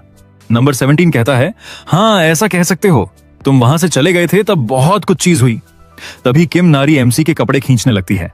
क्या ये चिड़िया जैसे अंकल हमारे दोस्त हैं? एमसी बोलता है, हाँ ये हमारे दोस्त हैं। तो उसके बाद किम नारी नंबर 33 के सामने माफी मांगते हुए कहने लगती है, स्पैरो अंकल मुझे माफ कीजिए, मुझे नहीं पता था आप हमारे दोस्त हैं, मैं तो आपको एक गंदा इंसान समझ रही थी। किम नारी को भूख लगने लगती है तो वह पूछती है, अंकल मुझे भूख लग रही है। तो उसके अंकल पूछते हैं, नंबर 33 क्या तुम्हारा घर आसपास ही है और क्या वहां पर खाना मिल जाएगा? नंबर 33 सोचता है, क्या ये इसकी बेटी है और इसे बेटी पालना आता है? पर इसके बाद वह उन लोगों को अपने घर ले जाता है, वहां पर बिठाते हैं और उनके लिए खाने के लिए एक कटोरा भर के खाना लेकर आता है, जो देखने में बेहद ही स्वादिष्ट लग रहा था। इसके बाद जैसे ही गू खाता है और उसके बाद किम नारी, दोनों को ही खाने के स्वाद के कारण जन्नत का एहसास होने लगता है। इसके बाद एमसी खाना खाते हुए उसके खाने की तारीफ करने लगता है। तो नंबर 33 कहता है, मुझे अच्छा लगा, तुम्हें खाना अच्छा लगा। तभी अचानक से नंबर 33 को चक्कर आने लगते हैं, पर थोड़ी देर में वह ठीक हो जाता है। तभी किम नारी अपना कटोरा लेकर आती है, अंकल अंकल स्पैरो अंकल मुझे और खाने को मिलेगा? तो अंकल बोलते हैं, नहीं नहीं अभी खाने के लिए इंग्रेडिएंट्स खत्म हो चुके हैं, मैं तुम्हें कल बनाकर दे दूंगा। तो किम नारी, अंकल अंकल अगर मैं अभी आपको इंग्रेडिएंट्स लाकर दूं, क्या आप मेरे लिए खाना बनाकर दोगे? नंबर 33 कहता है, अरे नहीं, पर तुम्हारे लिए ये कुछ ज्यादा ही डिफिकल्ट नहीं हो जाएगा और खतरनाक नहीं होगा तुम्हारे लिए? पर किम नारी सुनती नहीं है, वह दौड़ लगाकर इंग्रेडिएंट्स ढूंढने चली जाती है, वो भी बहुत ही खुश होते हुए। इसके बाद नंबर 33 और 17 दोनों ही आपस में बात करने लगते हैं और कुछ देर बाद नंबर 33 पूछता है, क्या तुम अपना बदला लेना चाहोगे लैब से? तो नंबर 17 बोलता है, वैसे मैंने इसके बारे में बहुत बार सोचा, पर मेरी लाइफ अभी बेहद ही ज्यादा अच्छी चल रही है। मेरे पास कुछ लोग ऐसे हैं जिन्हें मैं प्रोटेक्ट करना चाहता हूं, इसलिए मैं अभी सब चीज के बारे में नहीं सुनना चाहता। मैं बाद में कभी सोचूंगा बदला लेने के बारे में। वहीं किम नारी और उसके दोस्त पानी में मजे कर रहे थे। इसके बाद नंबर 33 पूछता है, तूने बोला था सारे स्पेल बंद हो जाएंगे, पर वो डेटोनेशन स्पेल अभी भी अपनी बॉडी में ही है। अगर हम इस डीमन रेल्म से बाहर गए तो वो दोबारा एक्टिवेट हो सकता है और हम सब मारे जा सकते हैं। इसके बाद नंबर 17 पूछता है, वैसे तुम अपने सिर को दोबारा नॉर्मल कर सकते हो, फिर भी तुम ऐसा करते क्यों नहीं हो? तो वह बताता है, मेरी बहन जिया, उसका चेहरा भी मेरी तरह चेंज हो चुका है और मैं नहीं चाहता कि मैं उसके सामने अपने नॉर्मल फेस के साथ रहूं। इसके बाद एमसी कहता है, वैसे मैं तुमसे एक और लास्ट क्वेश्चन पूछना चाहूंगा, वैसे क्या तुम्हें पता है तुम्हारे पास जीने के लिए केवल 1 ही महीना है? तो नंबर 33, अच्छा तुमने नोटिस कर लिया। वैसे अगर मैं तुम्हें बताऊं तो मैं जब इस वर्ल्ड में आया था तो मैं बहुत लंबे समय तक जीने के लिए माना को कल्टीवेट करता रहा और कुछ समय बाद मैंने मैना और डिमोनिक एनर्जी को बैलेंस कर लिया। वह समय काफी पीसफुल था, पर एक दिन मेरी बहन का माना, या बोलो तो उसकी डिमोनिक एनर्जी, उसके ऊपर हावी करने लगी।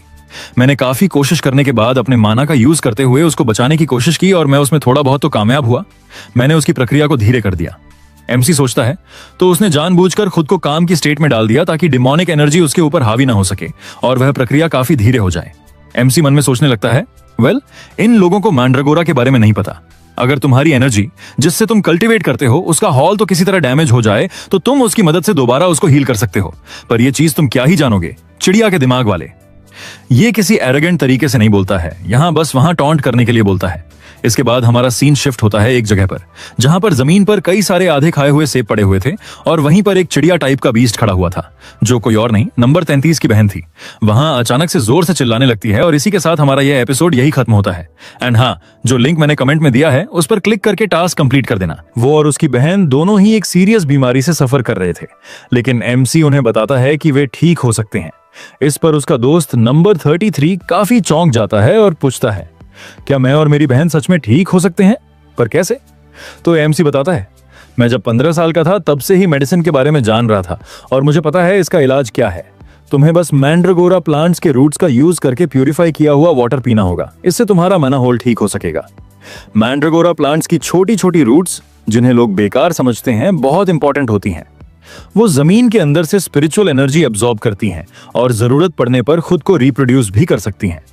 उनकी रूट्स लाइफ एनर्जी सोर्स से भरी होती हैं। एमसी कहता है, मैं तुम्हारे लिए ये ला सकता हूँ, लेकिन मुझे इसे बनाने के लिए एक एल्केमिस्ट की जरूरत होगी। इसलिए मुझे ह्यूमन वर्ल्ड में जाना होगा, क्योंकि तुम तो अपने स्पेल की वजह से जा नहीं सकते। बस तुम मेरे लिए इन दोनों बच्चों का ध्यान रखना जब तक मैं वापस नहीं आ जाता। इस पर नंबर 33 कहता है, तुम एक बार फिर मुझ पर एहसान कर रहे हो, मैं तुम्हारा एहसान कैसे चुकाऊं? ये सुनकर एमसी पूछता है, वैसे क्या तुम्हारे पास कुछ पैसे हैं, क्योंकि एल्केमिस्ट फ्री में तो काम नहीं करेगा। नंबर 33 कहता है, पैसे तो नहीं है मेरे पास। लेकिन कुछ देर बाद वो कोस्टल रीजन में पाए जाने वाले सभी कीमती सामान लाकर एक बैग में भर देता है और कहता है, शायद से ये इनफ होगा। एमसी कहता है, अरे ये तो काफी से भी काफी ज्यादा है, चलो अब मैं चलता हूं, तुम बस मेरा इंतजार करना। नेक्स्ट सीन में एमसी बोंगसू के साथ स्लम एरिया में एल्केमिस्ट को ढूंढने आया होता है। बोंगसू कहता है, क्या तुम एल्केमिस्ट को ढूंढ रहे हो? एमसी कहता है, हाँ, मुझे कुछ पोशंस बनवाने हैं। बोंगसू कहता है, अच्छी बात है, वैसे भी पिछले साल ही अल्केमिस्ट की दुकान इस स्लूम में खुली है, मैं तुम्हें वहां ले चलता हूं, वैसे अंकल जान पहचान के हैं। एमसी उसके हाथ में बंधे सैंडबैग को देखकर पूछता है, ये क्यों पहन रखे हैं? बोंगसू बताता है, मैं स्टैमिना बिल्ड करना चाहता हूं। तुम कितने स्ट्रांग हो जो डेमन वर्ल्ड में खाली हाथ बिना किसी इक्विपमेंट के चले जाते हो। मैं भी तुम्हारी तरह स्ट्रांग बनना चाहता हूं, इसलिए मैं खूब खा रहा हूं, दवाइयां ले रहा हूं और एक्सरसाइज कर रहा हूं। बातें करते करते वे एल्केमिस्ट की दुकान पहुंच जाते हैं। बोंगसू के अंकल दुकान के बाहर खड़े थे और फोन पर बात कर रहे थे। बोंगसू कहता है, ये जरूर लोन शार्क का फोन होगा। एमसी पूछता है, आखिर ये लोन शार्क कौन है? बोंगसू बताता है, हाँ, उन्होंने लोन ले रखा है। पहले वे गोल्ड सिटी में काम करते थे, उन्हें 20 साल का एक्सपीरियंस था, लेकिन कुछ समय पहले उन्हें नौकरी से निकाल दिया गया और यहाँ ट्रांसफर हो गया। मैंने सुना है कि उनके सुपरवाइजर स्लम के लोगों के फंड्स हड़पना चाहते थे, लेकिन अंकल ने शिकायत कर दी। इसी वजह से उन्हें गुस्से में कंपनी से बाहर कर दिया। फोन कटते ही अंकल दुखी होकर लौटने लगते हैं, लेकिन ओ बोंगसू को देखकर मुस्कुरा पड़ते हैं और कहते हैं, क्या हुआ, आज मेरे पास कैसे आना हुआ? बोंगसू कहता है, ये मेरे बिग ब्रदर हैं, ये एल्केमिस्ट को ढूंढ रहे थे तो मैं इन्हें आपके पास ले आया। एमसी कहता है, ये कोई नॉर्मल इंसान नहीं है, बल्कि ये ए रैंक एल्केमिस्ट है। अंकल कहते हैं, अच्छा, तो चलो अंदर चलकर बात करते हैं। अंदर असिस्टेंट अपने मन में ख्याली पुलाव बना रहा था, जिसे हमें जानने की कोई जरूरत नहीं है। अंदर जाने के बाद एमसी कहता है, मैनेजर, मैं सीधे पॉइंट पर आना चाहूंगा। आप एक ए रैंक एल्केमिस्ट हैं, क्या आप मैंड्रागोरा रूट्स का यूज करके माना होल प्यूरिफाइड वाटर बना सकते हैं? मुझे ये 2 बोतलों चाहिए। एल्केमिस्ट मन में कह रहा होता है, मैंड्रागोरा स्लम एरिया में कहां मिलेगा, और इसे मेरे रैंक के बारे में कैसे पता? एमसी कहता है, क्या आप इसे बना सकते हो? मेरे पास फीस नहीं है, लेकिन मैं आपको कोस्टल रीजन से लाए गए कुछ मटेरियल दे सकता हूं। वो मंड्रागोरा रूट्स दिखाता है, जिसे देखकर एल्केमिस्ट शॉक्ड हो जाता है और कहता है, ये तो सच में मंड्रागोरा रूट्स है, वो भी इतने डेंस मैजिकल एनर्जी के साथ। आखिरकार तुम्हें ये कहां से मिली? एमसी उसे और मटेरियल्स दिखाता है। वो सब और ज्यादा शॉक्ड हो जाते हैं। क्या तुम सच में कोस्टल रीजन के अंदर गए थे? ये सब तो गोल्ड सिटी हेडक्वार्टर्स में भी नहीं मिलती है। दूसरा बंदा एक जायंट क्लैम को उठाता है, लेकिन वो उसके चेहरे पर थूक देता है और वो देखता है इनमें से कुछ तो अभी हाल ही में डिस्कवर्ड हुई हैं, जो हाई ग्रेड पोर्शंस में यूज होती हैं। एमसी कहता है, क्या ये सब आपकी फीस के लिए काफी होंगी? अल्केमिस्ट कहता है, क्या मजाक कर रहे हो, इनसे तो तुम पूरी बिल्डिंग खरीद सकते हो। उसका असिस्टेंट मैनेजर से कहता है, हमें ऐसे रेयर चीजों को अच्छे से एनालाइज करना चाहिए। ऐसा कहकर वो वहां से चला जाता है। तभी एमसी की नजर एक बोतल पर जाती है, जिसमें 1.5 मंड्रागोरा की बॉडी रखी थी। एमसी पूछता है, ये मरी हुई क्यों है और इसे बोतल में क्यों रखा है? अल्केमिस्ट बताता है, इसको मरे 10 साल हो गए हैं और मुझे मंड्रागोरा पर रिसर्च करने का इंटरेस्ट है, इसीलिए मैंने इसे अभी तक रखा हुआ है। लेकिन एमसी बॉटल उठाता है और वो अपनी माना उसमें इंजेक्ट करता है और मंड्रागोरा रिएक्ट करने लगता है। अल्केमिस्ट चिल्लाता है, क्या ये जिंदा है? जब मैंने इसमें माना डाली थी तब तो ये रिएक्ट नहीं हुई थी। तभी गेट खुलता है और 3 लोग आते हैं। उनमें से एक डायरेक्टर भी होता है। डायरेक्टर कहता है, सुना है यहाँ कुछ कीमती चीजें आई हैं तो देखने चला आया। किम सोचता है, कहीं ऐसा तो नहीं कि असिस्टेंट पार्क ने डायरेक्टर को कांटेक्ट किया हो। डायरेक्टर अपने साथ आई लड़कियों के बारे में बताता है, जो कि मैं तुम्हें नहीं बताऊंगा, तुम खुद ही पढ़ लो। फिर वो एमसी की तरफ देखते हुए कहता है, अच्छा, तो तुम वही हो जो इतनी सारी चीजें लेकर आए हो? मैं हूं गोल्ड सिटी के एल्केमी ब्रांच का डायरेक्टर, चलो मेरे साथ, यहाँ तुम्हें सही कीमत नहीं मिलेगी। एमसी उससे अनॉयड होते हुए कहता है, मैं मैनेजर किम से मिल ही रहा था, पता नहीं ये नल्ला कहां से टपक गया। वो अपनी बड़ाई करते हुए कहता है, इस स्लम एरिया में तुम्हें कभी भी वो नहीं मिलेगा जिसके तुम हकदार हो। अगर तुम मेरे साथ एक एक्सक्लूसिव कॉन्ट्रैक्ट पर साइन करते हो तो मैं तुम्हें एडवांस बोनस दूंगा, साथ ही कुछ टैक्स बेनिफिट्स। तभी एमसी की नजर डायरेक्टर की नोज पर जाती है और वो पूछता है, क्या तुम्हारे नाक के पास जो चीज है वो वर्ट है? वो जवाब देता है, तुमने सही कहा, ये वॉट्स है। एमसी पूछता है, आखिरकार तुम्हारा बोगडोक से रिलेशन क्या है? वो हंसते हुए कहता है, वो मेरे ग्रैंडफादर थे और मैं हूं उनका ग्रैंडसन। एमसी को अपनी पास्ट मेमोरी याद आती है जहां एक मैड साइंटिस्ट उस पर अत्याचार कर रहा है और ये डायरेक्टर उसी साइंटिस्ट का पोता है। वो पागल साइंटिस्ट कह रहा होता है, मॉन्स्टर, इवन जो अब ह्यूमन भी नहीं है, अपनी माँ की तलाश कर रहा है। हाँ, लेकिन अब तुम एक काइमेरा हो और मुझे लगता है कि तुम्हारे पेरेंट्स डीमन रेल में होंगे। क्या मुझे एक गेट खोलकर तुम्हें सीधे डेमन रेल में धकेल देना चाहिए? क्या हुआ, शांत क्यों हो गए? चलो उठो और अपने पेरेंट्स से अपने लाइफ की भीख मांगो। तभी प्रेजेंट में एमसी गुस्से में अपनी ऑरा रिलीज करता है, जिससे डायरेक्टर घुटने पर आ जाता है और वो कहता है, तुम भी अपने ग्रैंडफादर की तरह लालची हो, अपनी पावर का मिसयूज करके लोगों को दबाते हो। बेहतर होगा कि तुम मेरे सवाल का जवाब दो। बताओ, क्या वो टीडीए लैब अभी भी एग्जिस्ट करती है? डायरेक्टर बताता है, उसने टीडीए लैब जैसा नाम कभी नहीं सुना। तो एमसी बोलता है, क्या तू क्या बकवास कर रहा है? तेरा ग्रैंडफादर जो एक इलीगल चिमेरा रिसर्च लैब में काम करता था, जिसने इतना बड़ा नाम कमाया, तू उसके बारे में नहीं जानता? तुझे पता नहीं कि वो कहां काम करता था? वहीं मैनेजर किम सोच रहे थे, क्या वो गोल्ड पीस प्राइज विनर एक इलीगल लैब में काम करता था? डायरेक्टर बोल रहा था, तुम मेरे ग्रैंडफादर का नाम बदनाम मत करो। उन्होंने एक टॉप यूनिवर्सिटी से ग्रेजुएशन ली थी और वो बहुत बड़े आदमी थे। रिटायरमेंट के समय उन्होंने डीमन रेल्म वाले इंसिडेंट के विक्टिम्स को बहुत सारा मनी डोनेट किया था। अपने आखिरी समय में उन्होंने अपनी सारे मनी का आधा हिस्सा सिर्फ उन विक्टिम्स को दे दिया जो डंजन गेट में गए और मर गए। उन्हें इसी कंट्रीब्यूशन के कारण गोल्ड पीस प्राइज भी मिला था। एमसी बोलता है, इतने सारे बच्चों को मारने के बाद भी वो बूढ़ा अपनी रेपुटेशन बनाने में कामयाब रहा। इसके बाद वो अपने प्रेशर को और बढ़ाते हुए कहता है, वैसे मुझे लगा था वो बूढ़ा अवेकेंड हो चुका है तो लंबी जिंदगी जिएगा, लेकिन जैसा सोचा था वैसा हुआ नहीं। वो हरामी बूढ़ा जल्दी ही मर गया, शायद इसलिए क्योंकि विंडो से गिरने पर इंटरनल इंजरी ज्यादा लग गई थी। ये सुनकर डायरेक्टर सोचता है, क्या आखिर ये तुम्हें कैसे पता चला? ये बात तो कभी पब्लिक नहीं हुई थी। वैसे हमारे एमसी को ये इसलिए पता है क्योंकि विंडो से धक्का देने वाला कोई और नहीं, एमसी खुद था, क्योंकि वो बच्चों पर अत्याचार करता था और उन्हें चाइमेरा में कन्वर्ट करके डीमन रेल्म में ढकेल देता था। तो मौका देखकर एमसी ने उसे ही ढकेल दिया। प्रेजेंट में एमसी बोलता है, मैं तुझे बस लास्ट चांस देना चाहूंगा। घर जा और टीडीए लैब और अपने ग्रैंडफादर के बारे में पता कर और जल्दी मुझे खबर कर, वरना समय खत्म होते ही मैं तुझे भी ढूंढकर मार दूंगा। वहीं एमसी मन में सोच रहा था, मैंने कभी सोचा नहीं था कि उसके ग्रैंडसन से यहां मिलूंगा। वैसे तो उस बूढ़े से पहली मीटिंग तब हुई जब मैं 9 साल का था और मुझे नया नया टीडीए लैब में लाया गया था। उसके कुछ साल बाद जब मैं 20s में पहुंचा, मेरे मॉन्स्टर सेल्स जाग चुके थे और उसी समय से मेरी सारी मेमोरीज फेड होने लगी। मुझे उस वर्ल्ड में फेंक दिया गया जहां सारी सिविलाइजेशन खत्म होने वाली थी, बस ऑर्डर्स और इंस्टिंक्ट फॉलो करनी थी। अब इन पुरानी बातों को सोचने का क्या फायदा? शायद टीडीए लैब का नाम चेंज हो गया हो क्योंकि बहुत समय बीत चुका है। इसके कुछ समय बाद वो एक क्लास अल्केमिस्ट यानी कि हमारा मैनेजर किम मेडिसिन बना लेते हैं और 2 मेडिसिन की बॉटल्स लेकर आते हैं। वो मेडिसिन की बॉटल देते हुए कहता है, सर ये रहा आपका प्यूरिफाइड वाटर, माना होल को प्यूरिफाई करने के लिए। एमसी बोलता है, तुमने तो बहुत जल्दी काम कर लिया, सच में तुम ए लेवल के अल्केमिस्ट हो।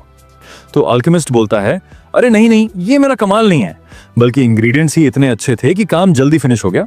चलो अब मैं थोड़ा बहुत कैलकुलेट कर लूं और मैं तुम्हारे बचे हुए इंग्रेडिएंट्स को बेचने में मदद कर दूंगा, वैसे भी बहुत ज्यादा हैं। वहीं एमसी बोलता है, कैसा रहे अगर हम एक अग्रीमेंट साइन कर लें और बचे हुए इंग्रेडिएंट्स तुम रख लो। मैनेजर किम ये सुनकर बहुत हैरान हो जाता है, क्या बस एक कॉन्ट्रैक्ट के बदले ये सारी चीजें तुम मुझे दोगे, वो भी इतनी कीमती जिससे तुम एक 10, 15, 20 मंजिल वाली बिल्डिंग खरीद सकते हो। अब इसके बाद चियोन कहता है, अगर तुम इतना कह ही रहे हो तो तुम ये बिल्डिंग मुझे सेल कर दो, तब ये कॉन्ट्रैक्ट और भी अच्छा हो जाएगा। ये सुनकर किम रोने लगता है और रोते रोते अपनी दुख भरी दास्तान सुनाने लगता है। वो बताता है, मैं पहले स्लम एरिया में ही रहता था। मेरे पेरेंट्स ने किसी से लोन लिया था जिसके कारण लोन बोरोवर रोज घर आकर तंग करता था, इसीलिए मैंने रात दिन पढ़ाई की, रात दिन एक कर दिए, लेकिन चाहे कितनी मेहनत की हमेशा वही ठहरा रहा। वो सब पुरानी बात है। वो रोते हुए कहता है, आखिर मैं तुम्हारा ये कर्ज कैसे चुकाऊंगा? इसके बाद एमसी बोलता है, अरे भाई कोई बात नहीं, सबकी जिंदगी में दुख आते हैं और मैं तो तेरा दोस्त हूं, मेरे साथ बस ये कॉन्ट्रैक्ट कर लो, मैं तुमसे ज्यादा कुछ नहीं चाहूंगा, बस थोड़ा बहुत साथ दे देना, वही काफी है। वो अल्केमिस्ट भी मान जाता है। इसके बाद सीन शिफ्ट होता है दोबारा डेमन रियल में, जहां जिया ने उसके भाई को गर्दन से पकड़ रखा था। उसका भाई सोच रहा था, आखिर मैंने कहां मिस्टेक की, क्यों मैं अपनी बहन जिया को रैम्पेज स्टेट में जाने से पहले नहीं बचा पाया? वो रोते हुए अपनी बहन को रोकने की कोशिश कर रहा था और खुद पर काबू रखने के लिए कह रहा था, लेकिन जिया कुछ समझ ही नहीं रही थी और पूरी तरह पागल हो चुकी थी। वो जोर से भाई को गर्दन से पकड़े हुए थी। इसके बाद वो अपने भाई को बहुत दूर फेंक देती है। वो लुढ़कता हुआ दूर गिरता है। उसके ऊपर निराशा के बादल छा चुके थे। वो पूरी तरह हार मान चुका था। तभी किम नारी और गू आ जाते हैं, जो उसकी कंडीशन के बारे में पूछ रहे थे। तभी वो फिर से दोबारा खड़ा होता है और कहता है, भले कुछ भी हो जाए, लेकिन मैं अपना प्रॉमिस नहीं तोड़ूंगा, क्योंकि तुमने हमारी जान पहले भी बचाई थी और अब ये मेरी बारी है। और इसी जोश के साथ वो अपनी बहन से दोबारा लड़ने के लिए चला जाता है, ये सोचते हुए कि मेरी बहन, तुम नेक्स्ट लाइफ में खुश रहना। उन दोनों का अटैक एक दूसरे से टकराने ही वाला था। तभी आसमान से एक बड़ी सी जेली जैसी चीज आती है और जिया के ऊपर धड़ाम से गिरती है, जिसके ऊपर कोई और नहीं, हमारा एमसी बैठा था। वहीं नंबर 33 सोच रहा था, इतनी बड़ी जेली आखिर ये कहां से आई? एमसी बताता है, मैंने जिया को बेहोश कर दिया है, इसलिए ज्यादा चिंता मत करो। किम नारी चियोन को देखकर खुश हो जाती है और नंबर 33 अपनी बहन को जेली के नीचे दबा देखकर चिल्लाते हुए कहता है, उसे इस तरह क्यों दबा रखा है? वो अभी भी मेरी बहन है। चियोन कहता है, तो क्या तुम्हारे पास कोई और अच्छा आइडिया था जिया को रोकने का? ये सुनकर नंबर 33 शांत हो जाता है और पूछता है, क्या तुम्हें वो मेडिसिन मिली? तो एमसी बोलता है, हाँ ऑफ कोर्स, ये देखो 2 बॉटल्स लाया हूं, एक तुम्हारे लिए और एक जिया के लिए, जल्दी इसे पी लो। इसके कुछ समय बाद रात हो जाती है। यहाँ सब लोग कैंप फायर लगाकर खाना भून रहे थे। हमारी किम नारी जिया के साथ सो रही थी और उनके बगल में गू और सासा भी पड़े थे। तभी जिया की आंखें खुलती हैं। वो अपने सामने किम नारी को सोते हुए देखती है और उठकर सर पकड़ते हुए सोचती है, कहीं ये ड्रीम तो नहीं। तभी वो अपने भाई को किसी अनजान बंदे से बात करते देखती है। तभी वो अनजान बंदा पीछे मुड़ता है। एमसी पीछे मुड़कर उसे देखता है। लड़की घबराते हुए पूछती है, तुम कौन हो? और अपनी इज्जत बचाने लगती है। तभी किम नारी भी जाग जाती है और बोलती है, आंटी स्पैरो, क्या आप ठीक हो गई? तो जिया बोलती है, क्या आंटी स्पैरो? तभी नंबर 33 बोलता है, जिया तुम जाग गई? क्या तुम अपना माना होल फील कर पा रही हो? वो बोलती है, क्या मेरा माना होल? वो फील करने की कोशिश करती है तो माना होल नॉर्मल था और फेस भी नॉर्मल हो चुका था। वो समझ नहीं पा रही थी आखिर ये सब कैसे हुआ और वो अपने भाई से पूछती है, आखिर ये अनजान लोग कौन हैं? तो उसका भाई बोलता है, तुम इसे नहीं जानती, थोड़ा याद करो। वो थोड़ी देर याद करने के बाद बोलती है, नहीं मुझसे ये मत बोलना, ये वही बंदा है, नंबर 17। क्या सच में ये वही नंबर 17 है भैया? तो भाई बोलता है, हाँ हाँ सही कहा, ये वही है और इस बार भी हमारी लाइफ बचाने वाला यही है। तभी चियोन पीछे मुड़कर पूछता है, क्या यहाँ पर और रेड मॉस है? स्पैरोमैन बोलता है, नहीं आज के लिए इतना ही है। इसके बाद वो अपना मास्क उतारती है और हमारे एमसी को थैंक्स करती है उनकी लाइफ बचाने के लिए। तभी किम नारी समुद्र को देखते हुए चौंक जाती है, ओह ये क्या है? इस समुद्र में ये क्या चमक रहा है? तो जिया बताती है, ये सी फेरीज हैं। किम नारी कहती है, सी फेरीज वो क्या होते हैं? तो जिया बताती है, अरे ये कुछ और नहीं, सी हॉर्स हैं जो बस डीप सी में रहते हैं और रात में बाहर आते हैं। हम इन्हें फेरी कहते हैं क्योंकि रात में मस्ती करते हुए ये चमकते हैं जैसे कोई फेरी, लेकिन सन उगने से पहले ये वापस चले जाते हैं। और अगर तुम इन सी फेरीज को फॉलो करोगी तो येलो ग्लोइंग क्वार्ट्ज भी मिल जाएगा। तभी एमसी बोलता है, क्या? अरे हाँ मैं तो भूल ही गया, मैं तो इसी चीज के लिए आया था। इसके बाद वो नंबर 33 से पूछता है, सनराइज में कितना टाइम है? तो वो बोलता है, अरे ज्यादा नहीं, जल्दी ही उगने वाला है। तो एमसी बोलता है, लगता है मुझे स्विमिंग करनी पड़ेगी, वैसे भी बहुत टाइम हो गया स्विमिंग करे। और बीच में ही सीन शुरू होता है एक जगह पर जहां एक बूढ़ा बैठा था और बोल रहा था, क्या मैकेनिकल चिमेरा का कुछ पता चला? 10 बी रैंक हंटर्स फॉरेस्ट में गए थे, फिर भी वो सब उसे पकड़ नहीं पाए। एक आदमी बताता है, लेकिन फिलहाल जो पता चला वो अभी कोस्टल एरिया में है और इसके बारे में और इसलिए वो नहीं पता चला क्योंकि पुराने हंटर्स की मेमोरी मिटा दी थी, लेकिन उनके डिवाइस में ट्रैकर था जिसकी हिस्ट्री डिलीट करना भूल गए। उसी से कोऑर्डिनेट्स लॉक हो गए हैं जो कोस्टल रीजन के थे। इसके बाद उस बूढ़े साइंटिस्ट को एक कॉल आता है जो कोई और नहीं, हमारा नूब डायरेक्टर है। तो बूढ़ा साइंटिस्ट कॉल उठाते हुए बोलता है, बहुत टाइम हो गया डायरेक्टर। तो डायरेक्टर आन बोलता है, हाँ डायरेक्टर मुझे भी बहुत टाइम हो गया तुमसे बात किए, लेकिन मैं तुमसे कुछ पूछना चाहता हूँ। क्या तुम्हें टीडीए रिसर्च लैब के बारे में कुछ पता है और आखिर वो कहाँ है? और जी हाँ, इसी के साथ ये वीडियो यही खत्म होता है। और अब वीडियो पसंद आ गई हो तो लाइक भी दबाते जाना। अब इसका नेक्स्ट पार्ट तो मेरे एग्जाम के बाद ही आएगा, तो तब तक के लिए बाय बाय।